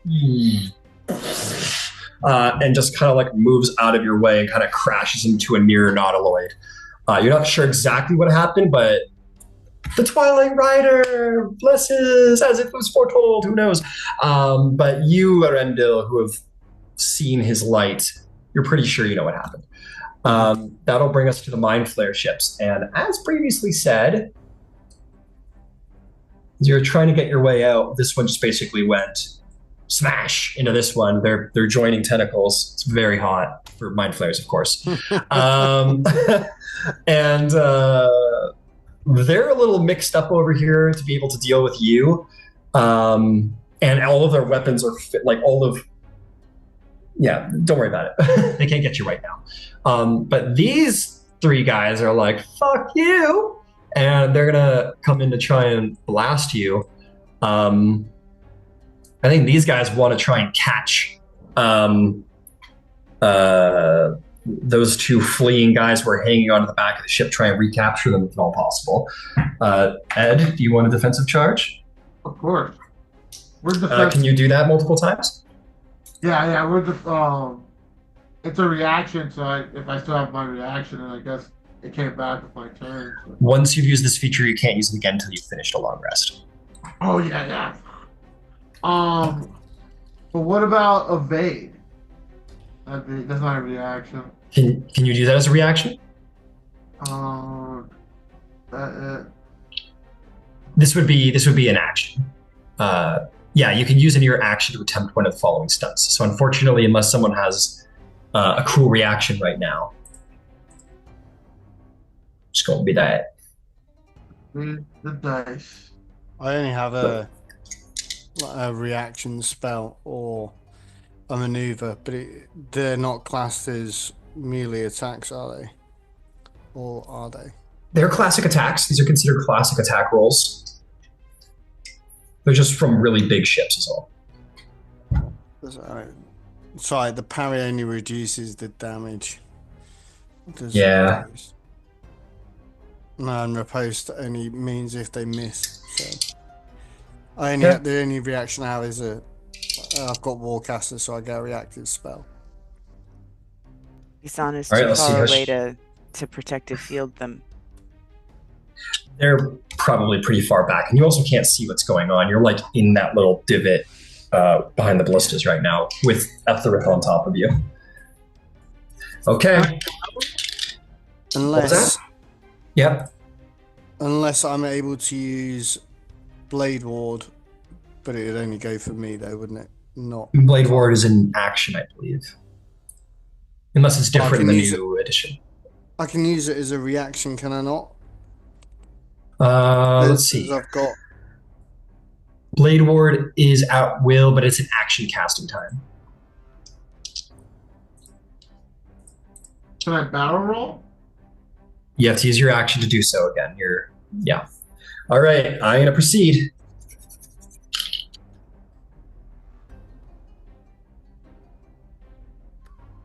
One of them is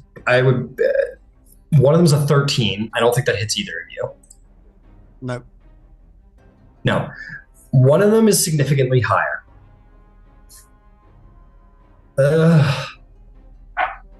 Damn it. I'm going to roll even odds to see which tentacle, who it touches. essentially. Do you want to be evens or odds, Athros? Or Arendil? I'll go odds.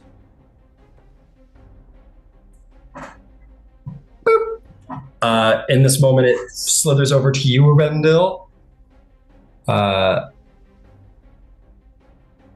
And yep, it pokes you. You must make a Constitution saving throw. It's not yet. It's not over yet, folks. It's not over yet. Oh, I get advantage on that, don't I? Make it good. Make a big Constitution, roll. yeah. You're good at these, fighter.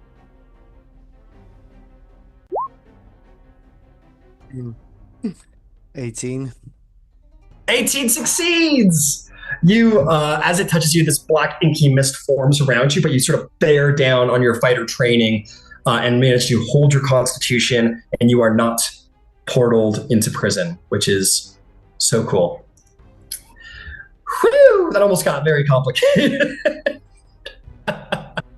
Okay, let's just fire on you guys, I guess. I think at this point, I think that's going to be. Let's do some. I think these guys are going to fire on. Who do we fire on? Okay, all the mangonel shots are going for you, Ed. That's easy enough. Let's get those out of the way. Surely that one that's behind the one that we crashed won't be able to see our tail ship or at advantage because we've got cover from the broken one. Oh, I don't think so. Nice try though. You're a big ship. You're a very, very large ship. But excellent Had thinking. to ask though. You gotta ask. Absolutely. Okay. One misses. One is going to hit with a nat 20. You're going to take a nat 20 mangonel shot to your hull.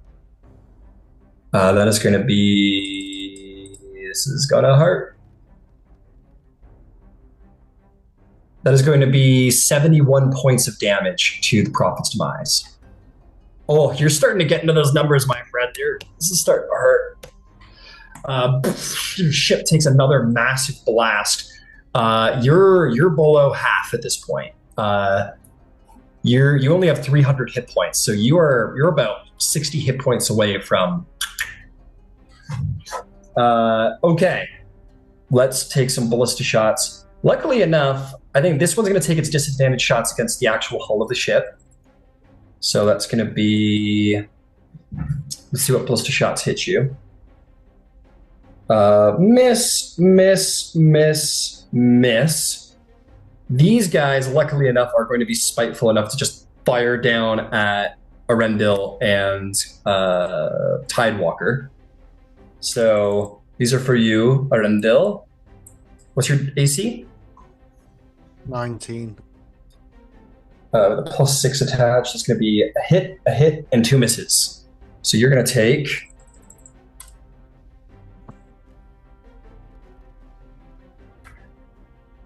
You're going to take a total of 39 points of piercing damage as 4 bolts shoot at you, and you manage to keep low and get around 2 of them, but the other 2 sort of slash across your armor and damage you. I'm going to use reaction parry. This was not a melee attack. Oh, yeah, you can do that. Yeah, absolutely. Go for it. Yeah, sure. You're good. My apologies. Okay. So I was thinking of the other parry, the actual like AC bonus one. But yeah, no, you're good. And these are for Tidewalker. Okay, so that's 5, so 39. So 34. Otherwise, if I didn't do that, I was going to be down. Nice. You sort of save yourself in that moment. Tidewalker is going to take 25 points of damage. She is still alive. She's holding on for dear life. Yeah, Arendil, in that moment, you like turn around like with your mace, and like as one of these giant bolts are flying, you like and it like clips the side of your cheek rather than taking off your head. You block a ballista bolt. It's impressive. It's objectively impressive. And that'll be that. Oh man, Ed, this ship is barely holding on, and so probably is Etherith. Etherith, roll me a private death saving throw.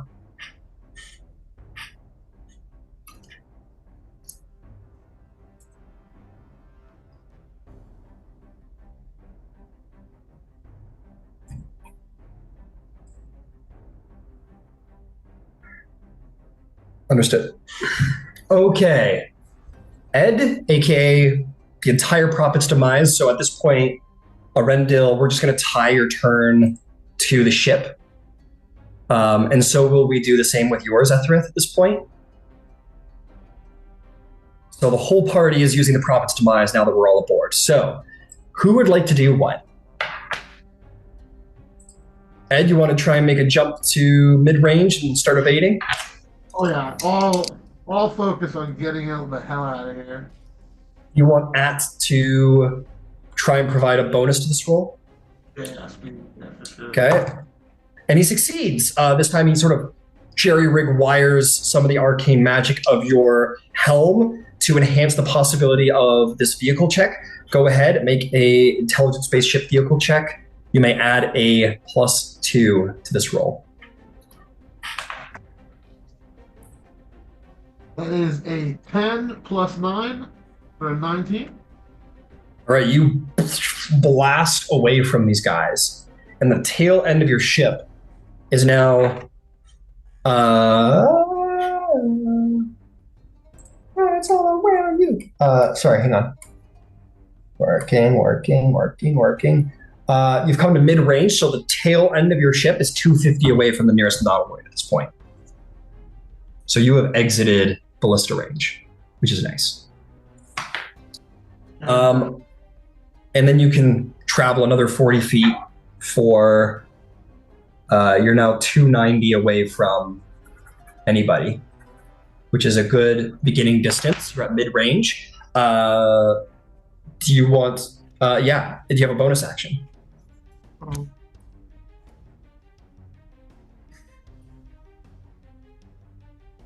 Bonus action. No, that's it because I can't use any more ship actions as bonus action. All right. What about Basan, Arendil, Ethrith? What do you guys got? Is Bisan actually inside the turtle now with Etherith? You are kind of like in this little divot here, but you could proceed inside with Etherith if you wanted. I want to proceed inside with Etherith and then check to see if they're alive and maybe stabilize them if I can. Yeah, I'll say with your action, with your movement, you stand up and use the last 5 feet to just kind of drag him into the interior bay. If you want to use your action, you may. Are you proficient with medicine? No, I do not believe so. Okay, give it a try. If you roll too low, you might end up hurting Ethrith. If you roll high enough, you can give him advantage. I'm going to take my chances. Fair enough. That is an 11. What did we do for 11? 11 is a success. You will provide Ethrith with an advantage to his death saving throw that's coming up. Very good. We just did you in the order, Etherith, so we'll include you in the ship turn next go about. Okay. I will give you with the 10 also, Basan, that Etherith he's still alive. He could go either way. You just need to, you're helping him out. You're not sure how far along he is one way or the other, but you know that he is hurt but still alive, and you're helping him out. Okay. Arendil, did we just take your turn? We just took your turn, I believe, before the... No, it was a reaction from the nautiloid. Right. You want to try and proceed inside the ship? So I will move to the back door, and so I think I've got enough movement to move over there and use my action to start opening the door so we can get in. Yep, Tidewalker goes with you. With your mental speed, you are fast enough to make it to the door. You use your action to open the outer door, and both of you sort of proceed inside. And as you both kind of fumble into the ship itself, Tidewalker will like hit the button and close the door again. Yeah, these are bigger doors, so they take a full action. But you get in and out. You get in and close the door behind you. And she kind of like puts her back to the wall and is like, "Holy shit!" And as we probably are both having a moment of like, "Holy fuck!" But it's not over yet. So, is there an action you'd like, or you just used your action to get through the door? Bonus action, Arendil? So that was my movement and my action. I've got no bonus action that I want to use at the minute. Got it. Well, yeah, actually, I'll use my last second wind. Use your last second wind. Okay, go for it. Man, fighter survivability. Okay, that's me then. Beauty. This ship it's struggling to hold together. Hopefully the cap can get us out of this. The apparition is doing stuff, but is a little busy at the moment. There's a lot of distance to travel, so you don't know what they're up to, but they're out there somewhere. Bringing us to the Mind Flare turn. Oh boy, oh boy. They've got a... you guys are at mid-speed. They're not going to be able to make the jump to you just yet. They've got a... Well, actually, they could, because you proceeded past the 25 or 250 foot mark. So we'll say that the Spelljammers will try and make the jump to short range with you. Those ones are a little screwed up and tangled, so they can't do that right now. They use their actions to unattach themselves, basically. But these three guys are going to try and make the jump. Failure, success, failure. So these guys just kind of turn and make a 40-foot play towards you. So just start proceeding in your direction. This one back here manages to like over to here essentially, and is going to... Well, actually, you can't jump that way. No. I apologize. No, they can't do that. No, my apologies. They're just going to proceed as such. You guys have reached the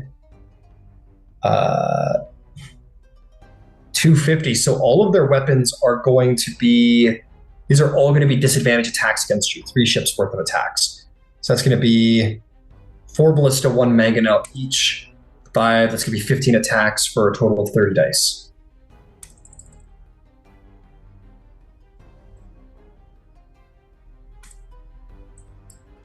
Oh, come on, we can do it. Okay. Miss. Yeah? No. Miss. Hit. Miss.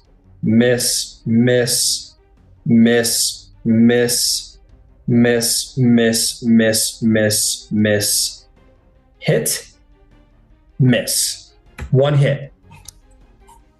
It's going to be... And it might not beat the damage threshold. We'll find out. It is just not enough to meet your damage threshold. 15 shots come your way, 12 ballista bolts, 3 mangonel shells are coming at you like a hail of storms.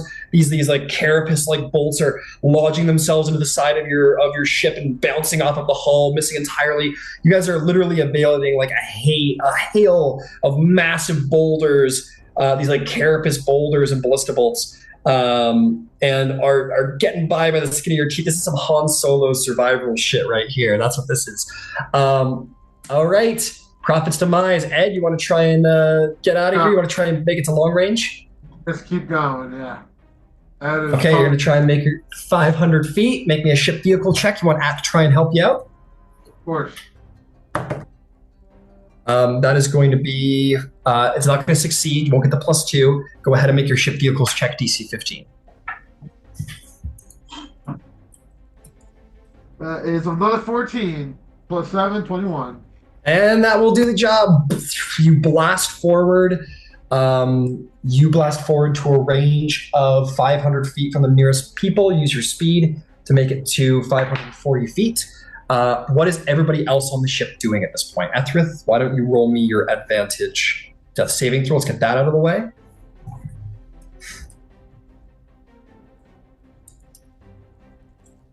Man, this is fucked.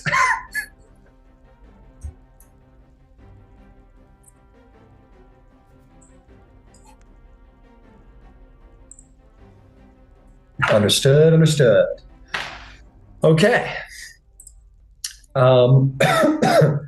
Let's see. What now? Okay, that was Ed. That was Ethrith. Arendil, Basan, do you guys have stuff you want to do? Yeah. I'm just trying to think. I think I would most probably try and make it to the top deck where the ballistas are, because that would be where I would normally go if we were in a battle anyway. So, quickest way To the to ballistas. top. Understood. You begin to make your way there. You start dashing through the halls. You're like literally like bouncing off of the walls, sort of Captain America style, just kind of like dashing through the walls with as much haste as you possess. Yeah. So I'll use my action to dash as well. Beauty. Tidewalker will do the same. I don't think she knows about the damage to the mangonel, so she's going to start heading up towards the mangonel. And we'll get there to be like, what the fuck happened? And they'll be like, oh, good, you're back. And that's what Tidewalker gets up to. Basan, what would you like to do? She's going to position Etherith obviously inside, then go back to the ballista if she can and try to get a shot off. Okay, yeah, let's see if you got the distance. So yeah, you just kind of like leave Etherith. He's still bleeding out, as a reminder. He's not in the clear by any means, but but yeah, you would just helped him a little bit. It's only so your medicine check, it's only for one roll. So you got to continue to try and help. So I understand. that's then I will, out. Sorry, then I will stay with apologies. Etherin. I Okay, apologize. cool. Then I will continue No problem. to help. All right, maybe another medicine check. If you roll well enough, you help. If you roll poorly, you might not. Somewhere in the middle, you might not do anything. 12. 12 was enough to provide advantage still. You're just putting pressure on. You don't know what you're doing, Basan. This is nothing that you're used to, but you know a little bit. You're like, pressure? That's what you remember? And you're just pressing your hand into Etherith's chest as much as you can where the greatest wounds are. Rendell's run. That should be everybody. Nobody can really fire on anything anymore because your nose is not pointed backwards. So you guys all just kind of pray probably at this point. You're like, may our captain take us to safety and may we not die, which will bring us to aberrations. Or apparitions. That'll bring us to Ed. So these guys have disentangled. They're all going to try and make the jump to mid-range to draw closer, get better weapon shots on all of you guys. If only you had an ore to try and block their jump. But he's a little hurt at the moment. At least one of those ships is going to be a little... Oh, you're muted, Etherith. Sorry. I was going to say, I don't even have my orrery. All my stuff is on the destroyed ship. No, you still have it on you. Yeah, they disarm. Oh, yeah, shit, they took all you. that stuff. I have nothing. Chaplin will take care of it. He's got it. This one's gonna be a little fucked up by the apparition stuff. So these 4 guys are all gonna try and make a jump. See Ryan counting the amount of crochet he's given you this campaign, Dave, and he was like, no, there's too much cool shit there. Like, I was like, no. like worth of quality. DM giveth and the DM taketh away. I don't want to take it away. Okay. I didn't factor that in. Okay, let me look to see if they meet their 15 DC. Let's take a look here.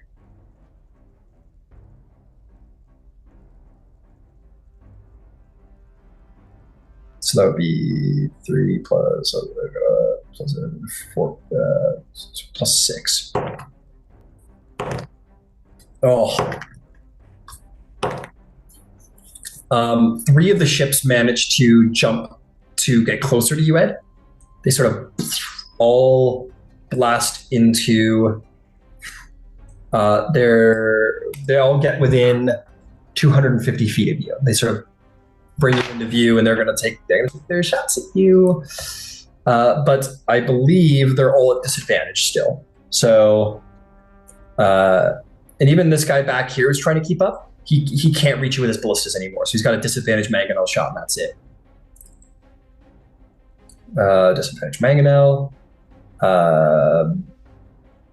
Disadvantage mangonel, disadvantage mangonel, disadvantage mangonel, disadvantage mangonel. And the disadvantage ballistas will be for a 12, so 24 additional dice. So we're looking at 34 dice right now.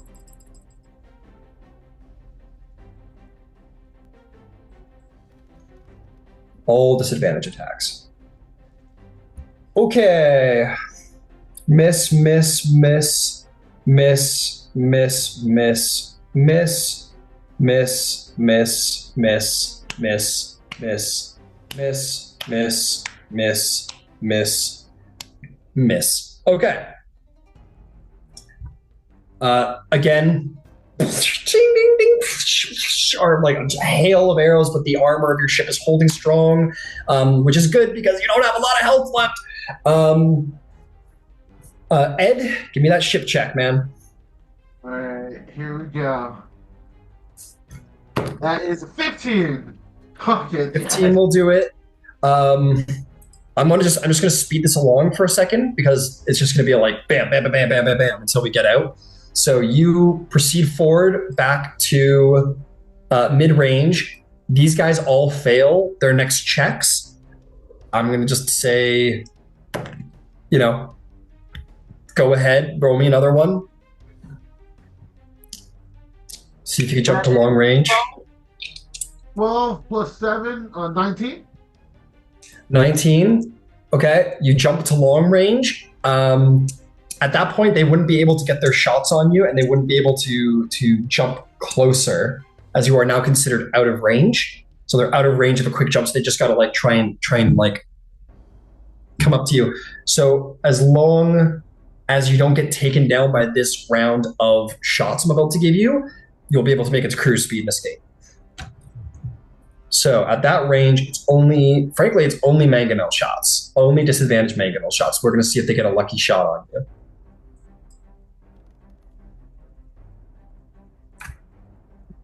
Miss, hit, and a miss. One mangonel does get through. Okay. For 22 damage, which will bounce off of your ship. It doesn't meet your damage threshold. Oh, no, it does. It does. Sorry. So, sorry, it was 15, not 25. So 22 damage to your ship. Bam! Smashes into the back of your ship. You jump to out of range. They're trying to crawl towards you until Ed, all the stars careen past you, and you make it to cruise speed. And you escape the Mind Flare attack. You guys have made it out alive. Before we do so, this is the big one, Ed. Or Ethrith. It's the big one. Advantage. Would I not have been able to make it up the ladders? Not before this last saving throw, I think, given the everything. That's fine. Come on, we got this. We got this. Basan, he's stable. Basan did not have a healing potion. I should buy one, I think. That is okay. As we jump to cruise speed, Arendil, you come upon the scene of Basan's arms just soaked in blood up to the elbow, and then some. And Ethrith lays on the deck. She finally removes her hands and seems to have clot the blood. And Ethrith will live, and more importantly, so will the rest of the ship, and all of its crew. And you hear as the stars trail by. That is the communal signal of "we have escaped." And you hear the crew throughout the ship sort of, "Yeah, whoa, we're alive, we did it! I can't believe it!" You see some of the crew members link arms or dancing in circles, and you're like, "Woo!" And you see Chaplin in the mix going, "Yeah, I can't believe we did it! This is great!" And it was Chaplin. He's like, "Da-da-da-da-da-da." And that's where we go to break. Okay, just before we do, when I get up there, I'll cast Healing Word first level, which will give you 8, yeah, 8 points of health. I was sweating over here. No idea. I If it wanted went to let down to the Arendil last go. one, I wanted to give Arendil the healing word to just save you, but I was like, nah, let's play the odds, man. You got an advantage. Let's just do this. I'm glad. I was like, please play. Like I was like I'd say you were nervous. on 2 failed then. Yeah, it was 2-2 before It the. was, yeah.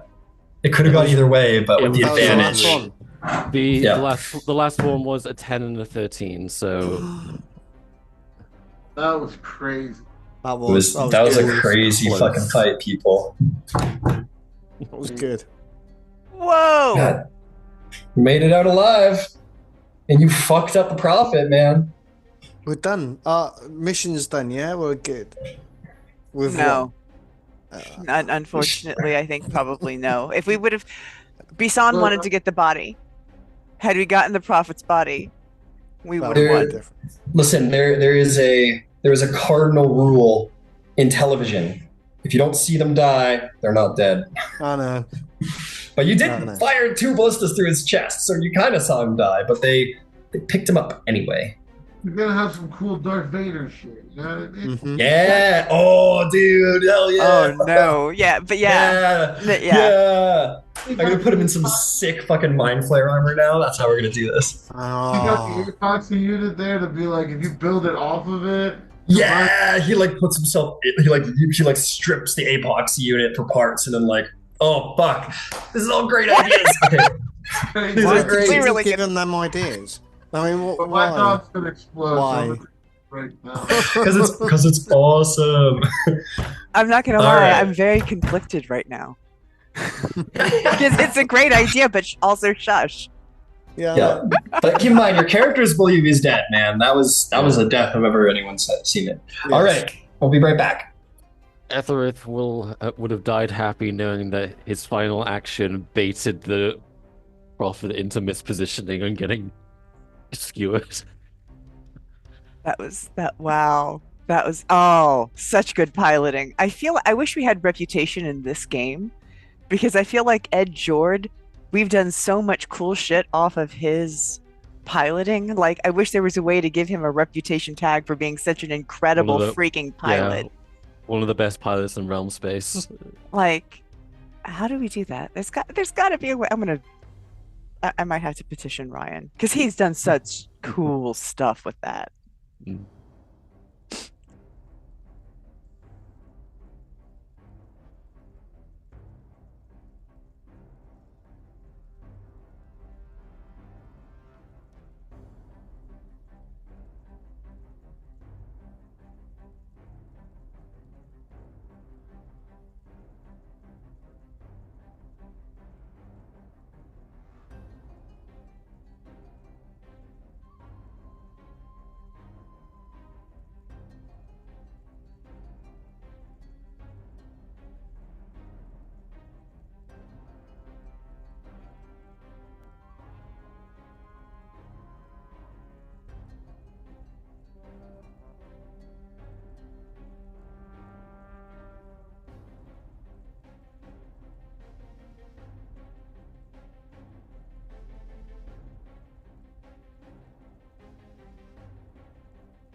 We'll get started when our spacefarers get back. Especially the captain, because he's the captain. Nah, fuck it, let's get started. Okay. You done it, guys! You're the best! Oh, well, we'll just ignore that 23 additional damage. Oh no, that's a fine. You're gonna survive anyway. But barely, by the skin of your chinny chin chin. Literally, your crew's like, yeah, I'm like dancing around, being like, woohoo, yeah, let's go. And like a giant section of the roof just falls off inside, and everyone's like, oh, and like your ship is literally holding together by nuts and bolts. It's held fast against the torrent of attacks, but it is. At and Chaplin look at each other and they're like, Chaplin's like, yeah, we'll get right on that. And they start just doing as much of a pat job as humanly possible. But this ship is fucked. I would not recommend poking it too hard. But yes, healing word, Etherith, you sort of come to consciousness to the sound of people sort of going, and initially you're like, oh god, everyone's dying, and then you realize it's celebration. You're like, oh, okay, thank you. And you just see Basan and Arendil. Oh, I assume we just use the pearl, right?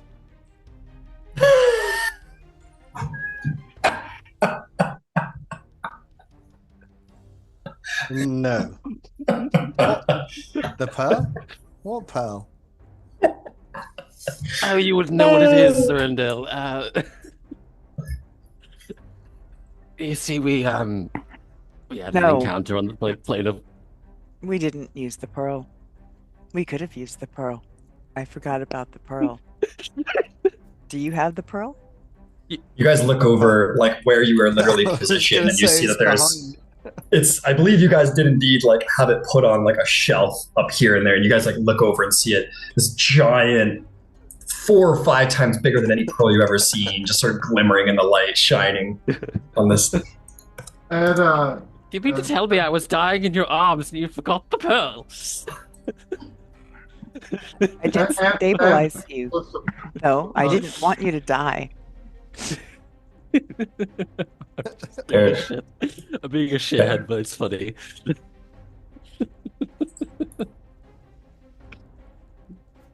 Well, the important thing is I'm alive. The prophets. What are the prophets? We killed it with ballistas. We did not recover the body. It tongue lashed it and disappeared.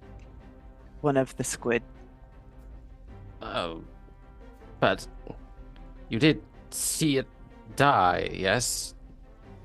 It collapsed. It went limp the same way you did. And then the nautiloid went and then It's an incredible noise you're able to make with those serrated teeth, I gotta say. Why are you in my brain? Well, so as I was coming to, I swear I heard like half the roof just fall. it did. The captain did incredible maneuvering and we took heavy damage. So At and Chaplin are repairing the ship.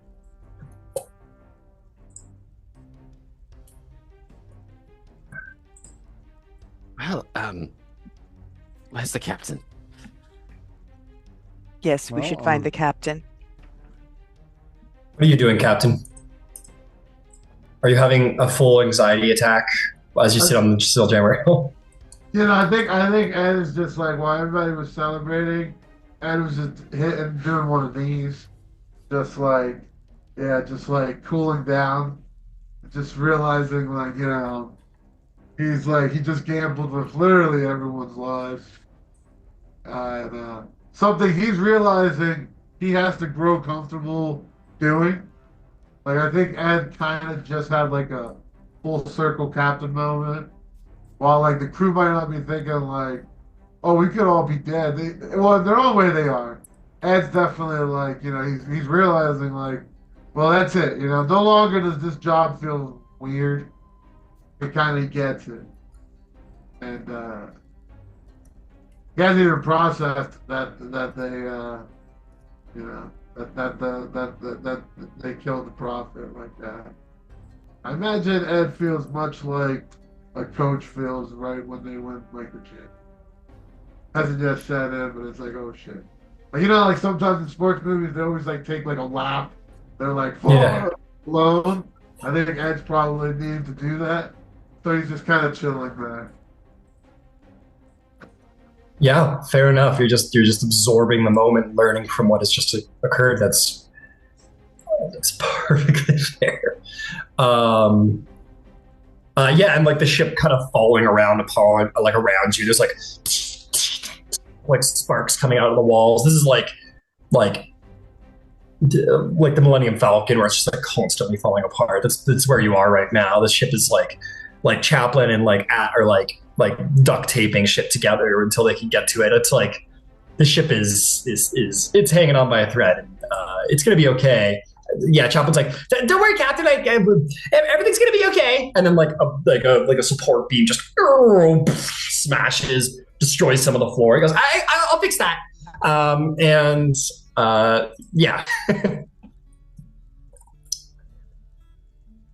So Okay, that's so doing that. Oh, Chaplin will be like, oh, by the way, I got everybody's stuff when I got out. I thought I got everybody's stuff. You can find it in the medical bay, just as a general note. We'll gather everyone. We'll regroup. In fact, yeah, let's go do that, Chaplain. Do your multiple find, whatever. Get everyone together.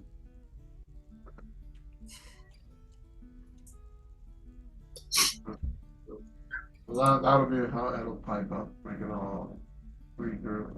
Probably like piloting wise, he'll tell the elf guy, find us the nearest, like we're in the we're still like even though we're safe, we're in the astral sea now. We're like in the like we're out there. So just as he says that, he's like just keep us steady, find the nearest safe location. Fine. About that. Yeah, you you've stumble got your down. Ori back. Yeah, you get your orrery back from all the gear. Yeah, everybody's re-equipped. Okay. Astral sea navigation is well, it's not quite the same as a wild space system, so I can't give time estimations. I can only sort of say a general direction. Before we move from this location, is there any way of us knowing this rough area where we are and where we've found the flotilla? Mr. Orr? Oh, I've actually rolled this? Sure. I was gonna say no, because that's not how... I mean, what do you want me to roll? Same thing as before. DC's obviously elevated because the Astral Sea is a little more complex than the Wild Space. Remember, it's okay. It's investigation, right? Let's do this. Guidance. I'll take the guidance. I don't think it'll do too much. Okay, it's a 10. 10? Not at this moment. The Orr is like, we'll say like psionically, or not psionically, but it's like magically configured for like wild space travel. And as there is in the confines of the crystal sphere around you, it sort of opens up and you're going to need to take some time to like essentially like reattune. I almost take the time to like exemplify, but like, so this is how, like, this is what I've sort of fiddled with it a bit, and this is what it kind of looks like if I were to say zoom out as far as I could, as far as seeing a wild space system. Now this is the astral sea, and just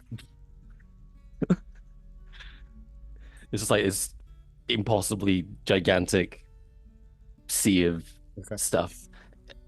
A little bit more of a challenge to navigate. Yeah, because as you begin to think about that, Ethbert, you've heard enough, and you know now that like, you just have to think about where you want to go, and your mind will tell you where to go. But that only goes so far, because it'll tell you the most direct route, but it won't account for the flow. And that's why the astral maps are so important. So basically your job would be to find the most direct path to the flow on the astral map, and then you'll slingshot to great space and not have to spend months and months out here. So the maps that we got from the map maker on the rock, that was just for us to get to the astral sea, wasn't it? No, that was to get to great space. So it basically gives you essentially a shortcut. It's you use they're called the flow. They're like streams of like fast travel basically, and they allow you to move a lot faster.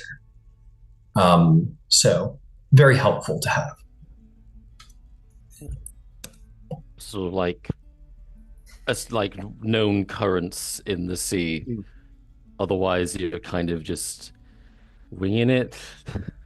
Yeah, no, because what I was trying to get to was if we knew like the locations of where they would come in from, where we came into the Astral Sea, where they were roughly, I could maybe get a message to the Elven Armada and have them watch those certain points of entries and access. But that was...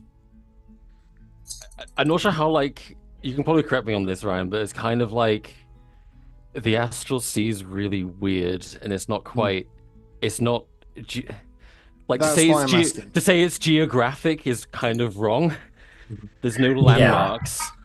It's very much a plane of like thought makes reality. So yeah, geography works very different on the Astral Sea. So the moment that you guys pass through they pass through the crystal sphere, they're probably close to realm space, but it's any telling if they're on this side of the crystal sphere or this side at any given moment. So you could contact them and be like, just so you know, the flotilla is just like, you could give them a best estimate and they could try and work with that. Yeah. No, Geography's foggy, but not impossible to use. I just wasn't quite sure how that worked, so I just wanted to see whether there was something within that possibility of keeping an eye on an area where we think they may come through, be in the position that they were. Right. It wouldn't be intelligence that would go. It wouldn't be useless intelligence. It would be helpful. It's not as one-to-one as if it were in wild space, but it would still be helpful. I think it's kind of like if you know something exists in the astral sea, you can find it, but you will never know precisely where. Mhm. You will eventually find it if you think hard enough, but where it is kind of like not a there's no concrete location to anything. It just exists and you will eventually find it. It's weird. Yeah. No, that's Yeah. fine. Understand that part. Yeah. Yeah. All right. But Etherith will actually ask the question. Are we aiming to get to just somewhere safe? Realm space, great space. I can aim for something like that. Yeah, let's are we let, let let's find somewhere where we can take a bit of a long rest, settle down, maybe get some repairs done. I think we take a bit of a shore leave in order, even if it's brief. Get our bearings. Very well. My role here will largely be more to keep an eye for. I can still detect nearby large bodies, so I can at least help avoid things. But it will fall to the Spelljammer to do the thinking part of the travel. Right. So I kind of look over at the can't remember his name. Whoever's sitting in the chair right now. That would be, I think I'd probably, sounds like. Yeah. So make sure what you're thinking of is very specific. It's the more, well, I guess nothing exact, but I'd imagine the more clear you are on what you're looking for, the more likely you'll get what you want. And he'll nod. Um, yeah. And that's the point is that well, you're very right, Ethereth, that general travel is wonky at best with geography. These astral maps serve to provide some concreteness to the geography. So true to what Ed said, probably for the best that you guys just kind of drop out of cruise speed for now, because that's the good thing about space or astral sea is that it's fucking infinitely large. You could stay in cruise speed, but if you're going the wrong way, you're going to have to make up that time going the other direction. So that's actually it's a very good point. Would you like to just continue to fly in one direction with cruise speed, or do you want to drop out of cruise speed and just kind of float around in the astral sea while you long rest, recoup, repair? I think that like because even like if we took a long rest right now, I can use one of my feats to give us at least 40 HPs, boost up a little repair. Basically, Ed's looking for downtime. Like if we're talking about like what he's feeling, picturing, it's kind of like a nice place to camp out with the ship. You know, let everyone take in nature for a bit and kind of breathe some air, get used to this weird place we're at, while like the ones that can repair the ship. Well, maybe if we think about it, we could find, I don't know, a big enough rock, asteroid, comet, planet that we could land on and take time to recover. Just floating about in the astral sea itself may be a danger if the mind flares decide to come after us.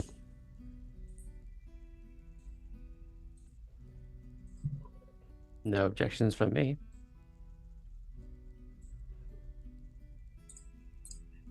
All right, then let's make it happen.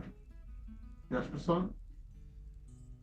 I've uh I've been doing a little bit of arcane work, and I can do mending now. If it's okay, I can help Chaplin and Nat mend the ship and you. Perfect. more the better, you know. So, get us So back. above the table, it's a mending cantrip, but it ought to be helpful a little Every bit. little helps. Yep, you can use it once an hour to restore 1d8 plus your spellcasting modifier of hit points to the ship. And she'll do her part. All right, well, make me a little mending check, and or not. Yeah, roll me a d8 plus your modifier. Is what I should say.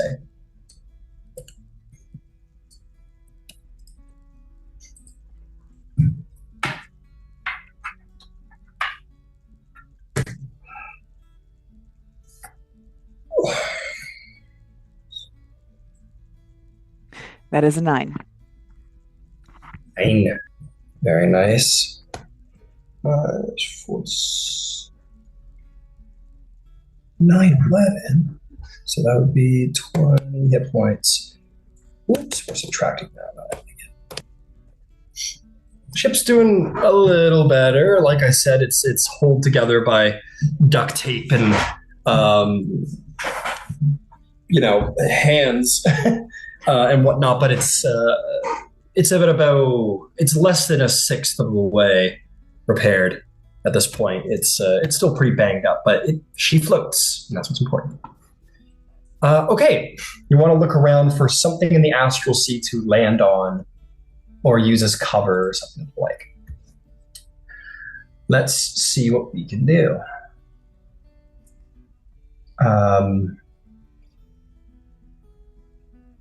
Oh, okay. Sure, let's do this. Let's see. What's around? Let's see if there's anything around.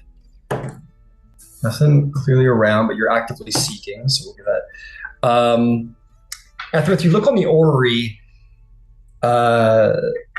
you've calibrated it at this point, we'll say, but there's just like a lot of nothing as far as you can tell. You want to look for a comet or an asteroid, but you're just in the dead of space. There is just nothing around to be worried of or to be of help.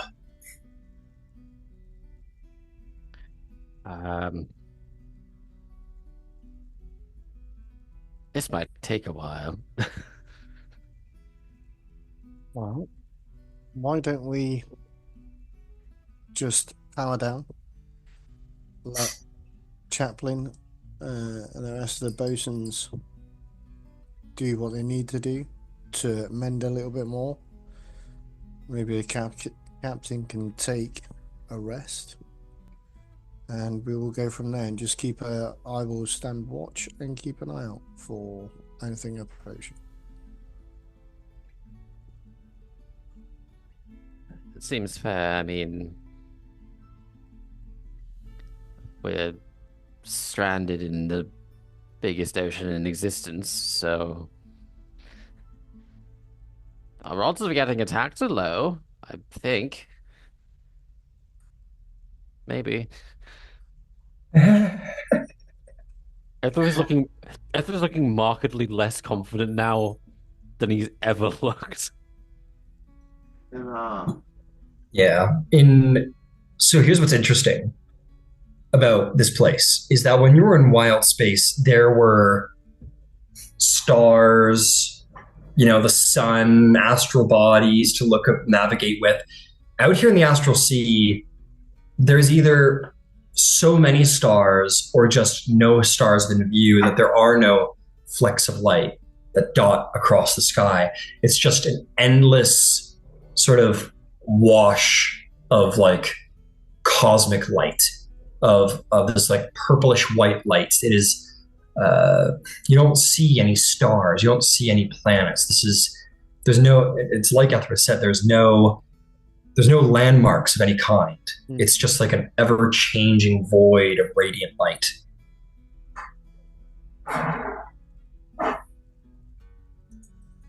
So you're in another plane of existence, quite literally. This is a transitory plane, very strange. So you guys just want to like kind of step on the gas and like kind of keep traveling onward and kind of do your repairs while in flight and rest up and stuff? Basically, like keep putting on cruise control. You sit Arian down in the seat and say cruise control, and he goes, "Fine," and and he'll I think there was a very good give it a moment. A team. Let's see here. Maps, lore glossary, Bastion. No, I think put in the PHP. The new one.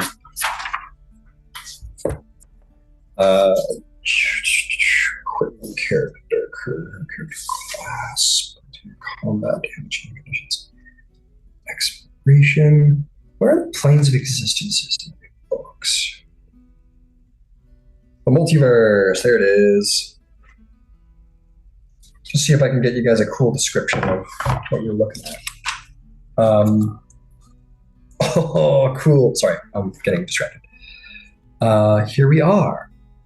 An endless silvery expanse. Some of you might know that this plane is linked to all other planes. It is a transitive plane, where whole civilizations have arisen in the glimmering vastness, while others may navigate against the magical cosmos. And that is you. So, yeah, as you dwell here in this purpley, silverish astral plane, there's nothing remarkable that you can put your eye upon. Cool.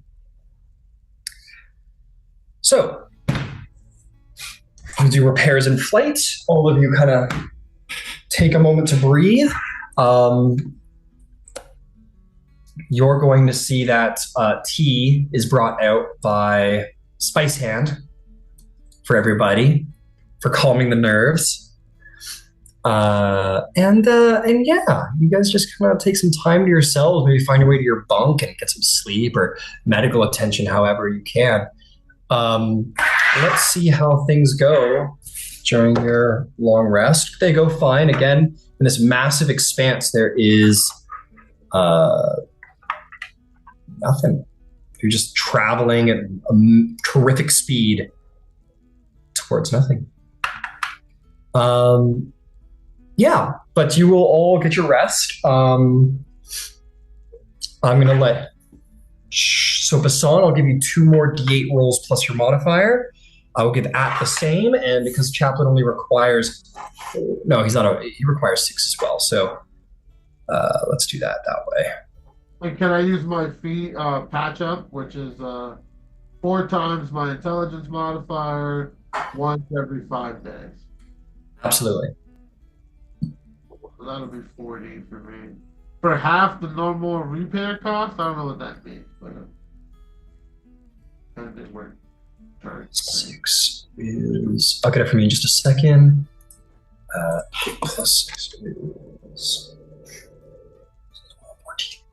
14. Healing, how did you do that, son? 10 and a 7. 17, fantastic.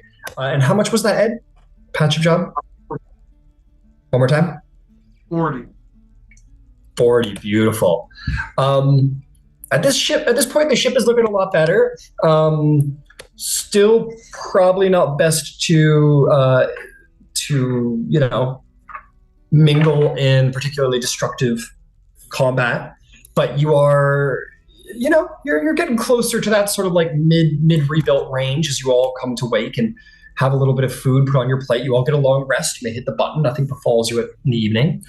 And at the Rith, if you'd like to make another check to see if you can reroute, I should have gave this to you yesterday, but we'll just say because you were really beat up, it didn't happen. Because Arendil secured the astral map, I will give you advantage to try and redirect towards the flow. Cool, let's try this.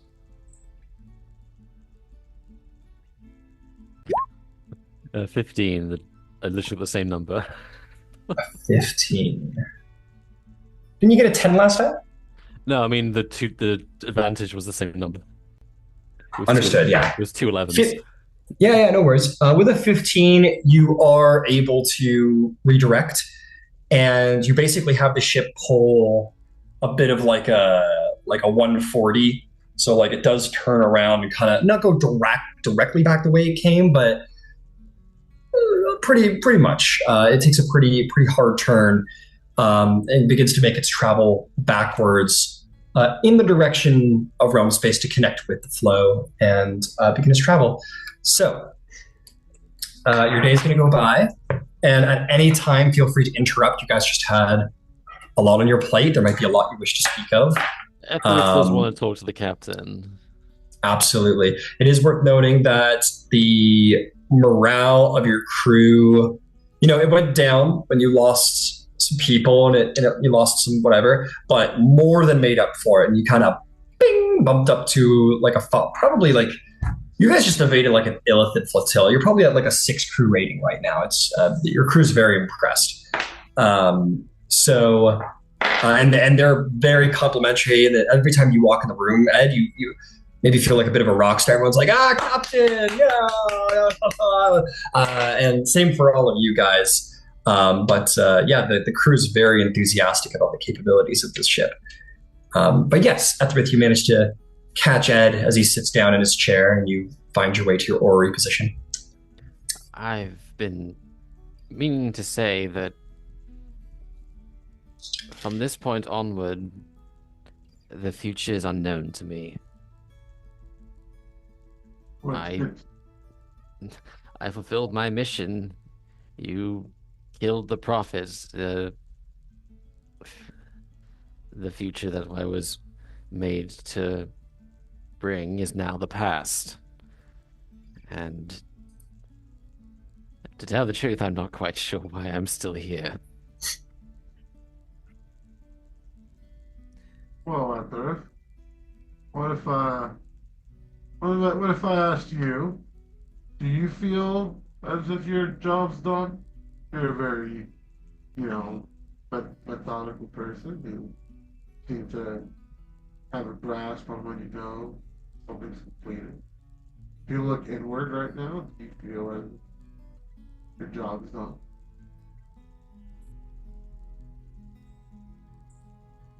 Etherith looks out at like just endless expensive cosmic lights.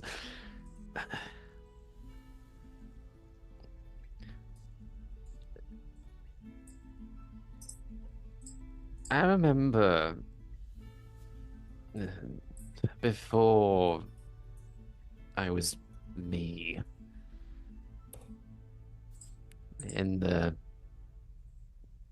during the long trips, Vash would tell me about the astral sea. Not that I could really understand at the time, but he'd talk about the years he spent floating around between asteroid belts and the bones of fallen gods.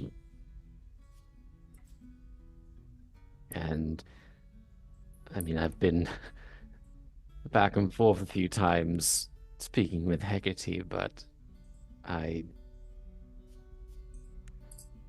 think it's finally struck me just how alone Vash must have felt out here by himself in just this seemingly endless sea of nothing.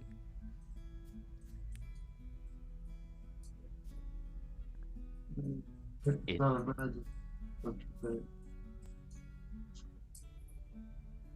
Probably think about.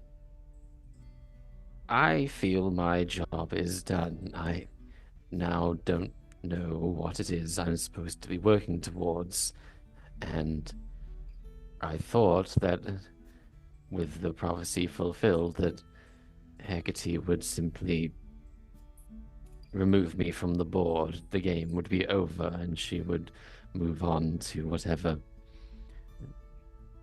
marvel entertains her more, and I was content with that. But there's something more unnerving about the idea that I would not just be removed from existence, but instead left to... I can't even rot here Captain. Well, Nothing ends here.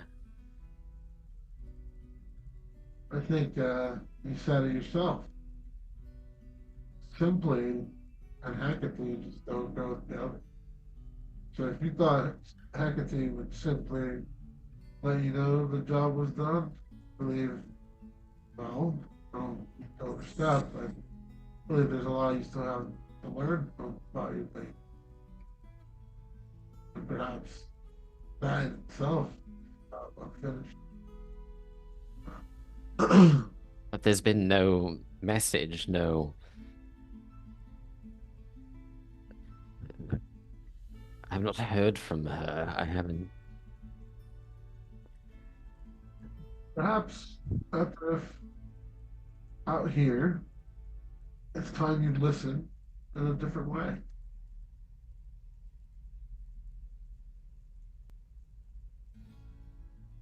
Different way, how?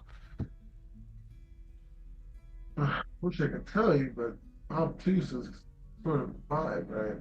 And well, imagine Hecate wants you to find that out. Test yourself. I think a little relaxation is also in order for you. You know, Hecate, I don't know if you've ever considered this, but you are more than your mission serving. Like, you do know that, right? There's a pretty distinctive pause before Etherith actually answers that. I.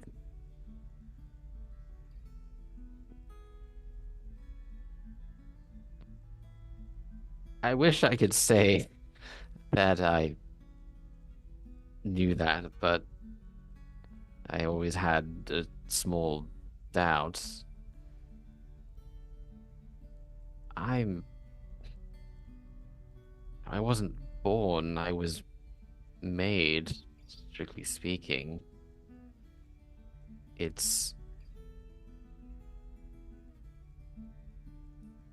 I was made with a purpose in mind, and that purpose is done. Well, if you ask me, purpose as my officer of Oath is well, that's all done. So consider that one of your purpose. You know, and or you could pick up painting. Have you ever painted before? You have good hands. Singing, Um, I can write. Um, right.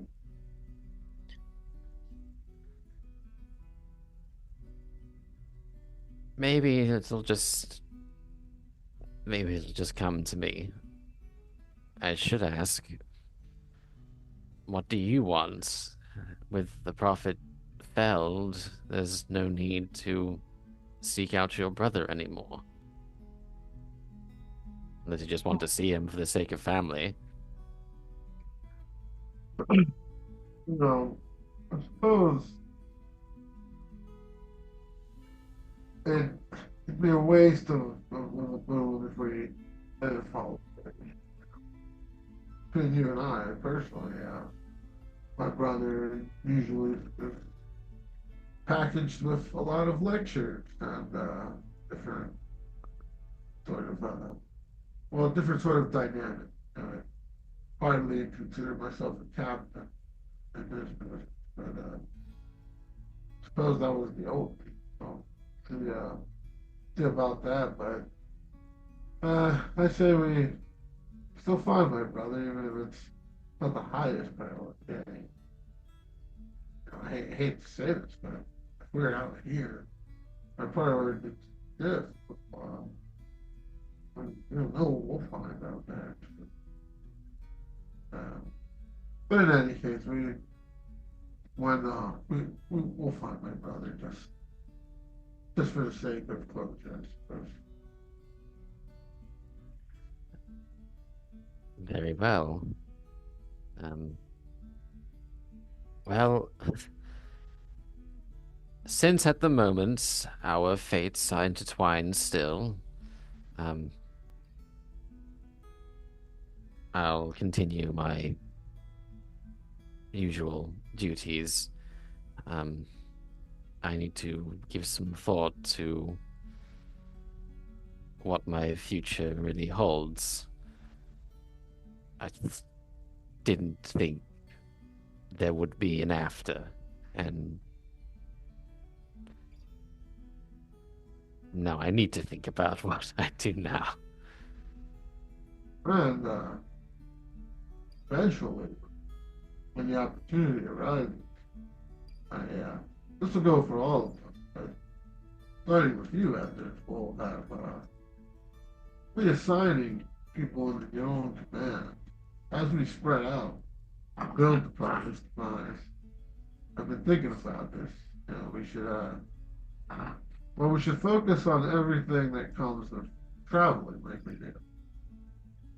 Look at our jobs. We've done such a mixed bag. Been hunters when we needed to hunt. We've been preservers of nature when we needed to preserve nature. Well, it's kind of what's been very rewarding. You want to talk about this prophet being killed? I felt a more rewarding feeling when we saved the insert the name of the whales. I forgot, but Edward Endori. Eldori. It's felt like we did something. And who knows what we can do out here? Who knows what we can do with the rest of this ship? Rest of this crew. I think you might be a better person than me, Captain. Now that the mission is over, there is a certain weight off my shoulders. I would have done terrible things to keep you alive. I think I may have done a few terrible things to ensure that this came to pass. So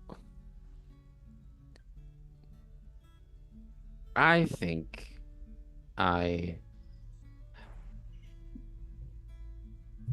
have been a good crewmate, but I think given my faith and my occupation, I'm certainly a terrible person. Well,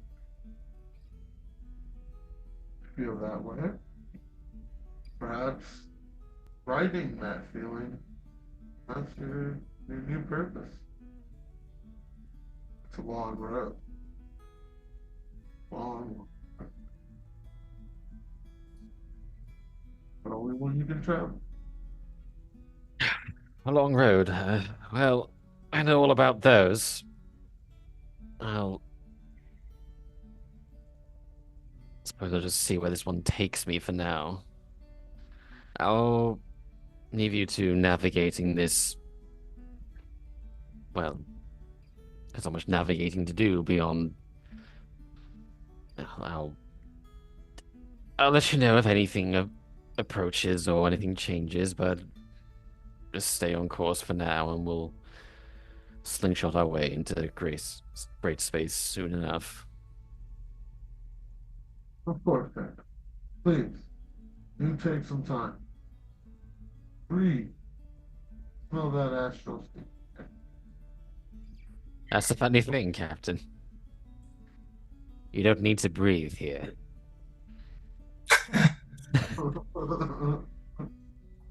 That's foreboding. What about the song? What about Arendil? Do you guys have anything you want to do? People you want to talk to?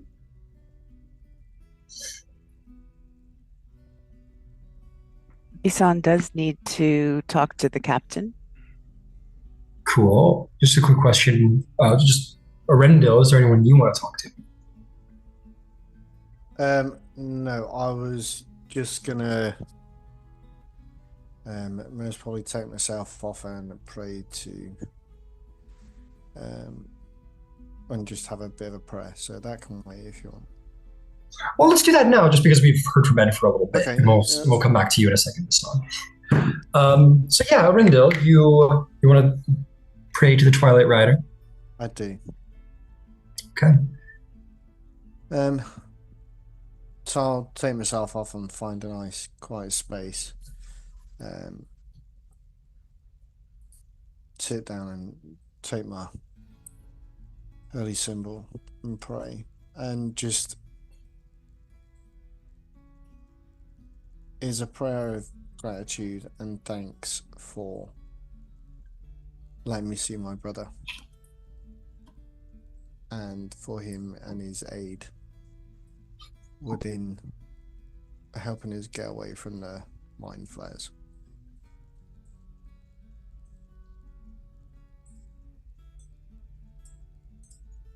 You feel this place of silver, this place of astral color is truly the domain of the Twilight Rider, undoubtedly. And you are as here as you can be, and feel like perhaps you were heard. And I think I'm going to start doing this from now on, because I want to encourage people to pray. I will say, as you pray in thanks and gratitude for the Twilight Rider, faith is rewarded, and you will be rewarded with the blessed spell for the next 24 hours. It'll fade after that. Okay, thank you. One other quick last thing would be that I would find my sending stone and send a message to my ship, which I've forgotten the name of offhand, because it's a page or two back. Yeah, no problem. I did write it down. It's all good. But the message would be: Prophet killed, but fleet of mind flare ships still bountiful. Patrol the seas for possible attacks.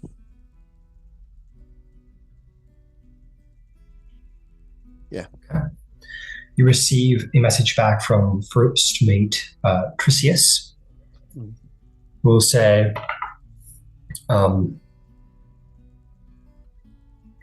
Citadel being assessed, security here established. We will report to the Armada. Hope you're well, Captain. That is what you will get from her. Okay.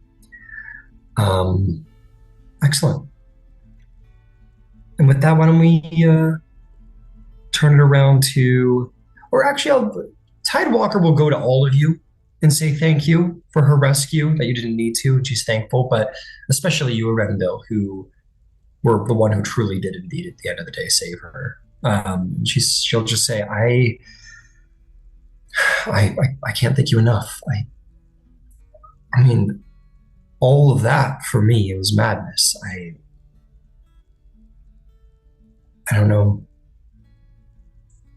I don't know how to say thank you better than just saying thank you, but I wish I could. There is no need for thanks. Tidewalker, you are a valued member of this crew. You are part of this bigger crew. You would leave no one behind.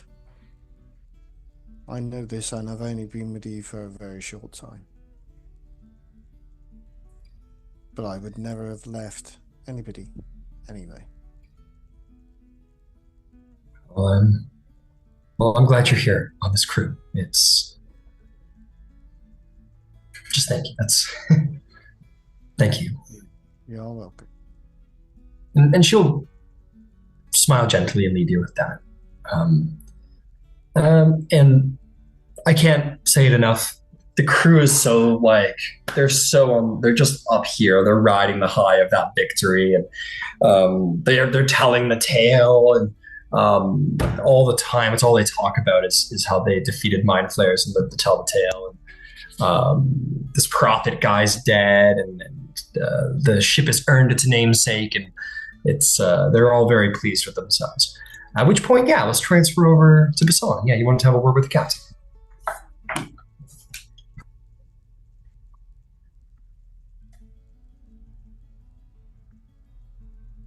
A couple things, Captain.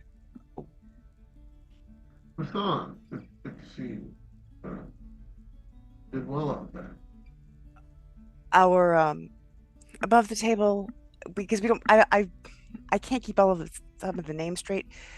The elf who is our captain and that hangs Oh, out with the other us. Spelljammer. His The name's other spell, Arian. Arian, thank you. We promised Arian a raise. What? I do not know that that was accounted for when we paid out on the last mission. You should go back over accounting, make sure that that was done, and we did not say what the raise amount should be, but we should do that to keep our word. Yeah. Absolutely. Yeah. I'll make sure to do the first chance we get. Wasn't where we had that oversight. We do what we need to do. It sits ill at ease with me that we left Zalace. We assume he is dead, but we don't know. If the mind flayers assumed Etherith was dead because they saw his body go limp, it would be a reasonable assumption. It would be wrong. I do not know that Zalace is dead or not. I do not know that the prophet is dead or not. I know that either may be dead. The lack of evidence does not feel good. Well, maybe hard to accept, but let's not undersell what just happened. I believe the prophet. Well, you did it yourself. Two mandolin giant shots right to the core. I couldn't imagine. Even a god would struggle to come back. Now about the lace, I tend to agree. Though in my defense, when I acted sooner, I did explode into pieces there and that. I do think if it is in order for us to confirm. Wonder if the lace is still out there. Perhaps there's a way we can send word, find him. I don't know how, but however way we can start that, please. I say Leave it. nothing in judgment, by the way. I simply bring things to your doorstep. Uh, let's we're in the astral scene now, but as soon as we get back, let's find let's get the lace, let's get a confirmation, and in any case, let's at least give him an honor, give him a rightful goodbye. Agreed. And we're to find your brother? Yes, I spoke to Ether about that. I think, for the sake of following through with the moon, we should find Avon, but maybe perhaps not with as much haste as the dreams. Yeah.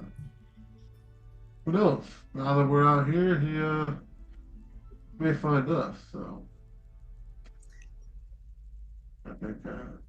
And then above the table, because Bisan would know, but Carbon does not, based on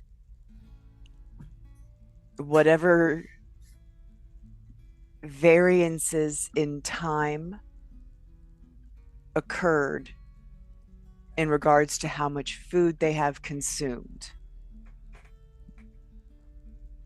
Because we're off course, or we're off schedule based on. Oh, you're not in danger. You guys bought Nexus, and the captain and the oars all basically split the time in half. So you guys you're not in danger. Okay. That's Yeah. That's all I wanted to evaluate. Yeah, no problem. And other than that, she will copy some things into her. She'll spend her fair time doing bookwork, copying things Beautiful. into her into her spell book. Sorry, Gotcha. words. Beautiful.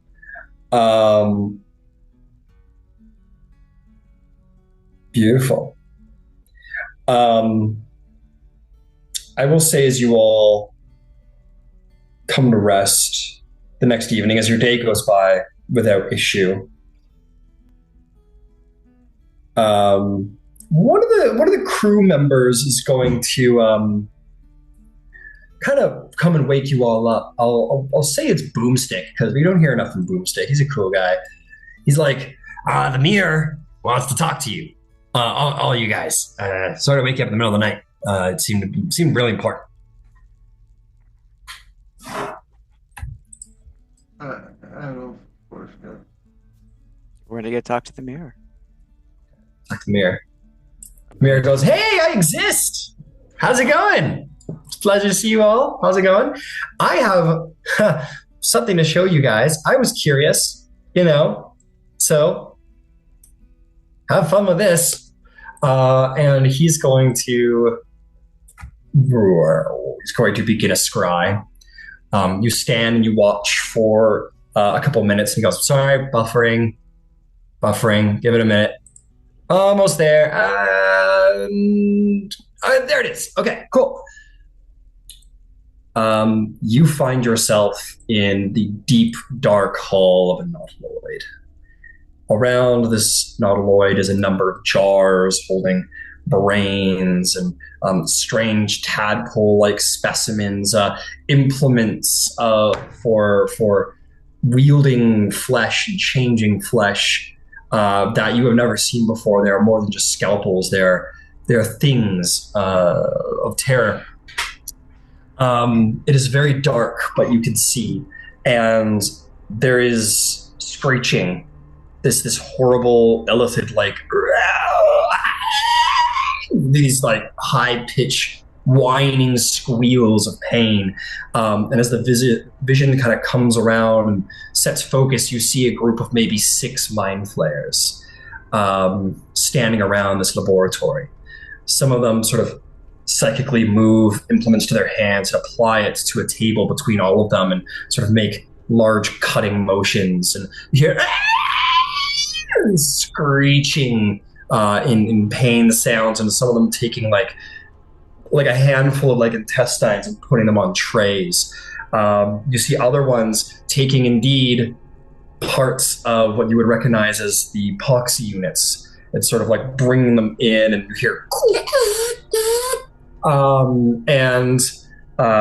as the Darth Vader music begins to play, they begin to step back, and you see this dead corpse of the prophet laid on this table, and chunks of armored carapace have been strapped to the body. Tubes flow underneath its tentacles and out around its back into some kind of energy pack on its back. One of his arms has been completely changed and removed with this robotic epoxy arm, and you see this. One of them comes forth with a helmet, and sort of steam comes out from underneath it, hooking itself to the tubes, and begins to glow in the eyes, and this horrible sound comes as air travels through the tube and into the creature itself, and as it sort of begins to do so, they the illithids sort of like use a tentacle to like pull a switch, and energy shoots into the creature as it this psionic electrical energy fires into the creature, and it like shoots up into a seated position. And as it does so, in momentum with its shooting up into a seated position, one of the illithid is hit with a psionic wave so powerful that he's blasted across the room, ripped in half mid-air, and splattered across the wall, denting a number of implements in the room, a psionic kinetic force the likes of which we've never witnessed, not in a Archon, not in anything. And then he sort of falls back onto the table unconscious, and the mind flayers sort of look at each other, twitching their tentacles in sort of excited anticipation. And as they continue their hack job, whatever they're doing to the prophet, you get the sense that the threat may not yet be over. Indeed, the threat may have only simply grown more dangerous. And that is where we will end our session.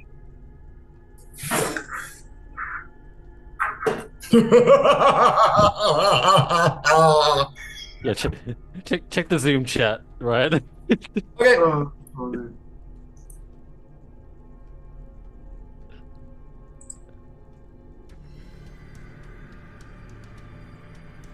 Yeah, good job. You're right. Shit. You did call that shit. I did not witness that at all.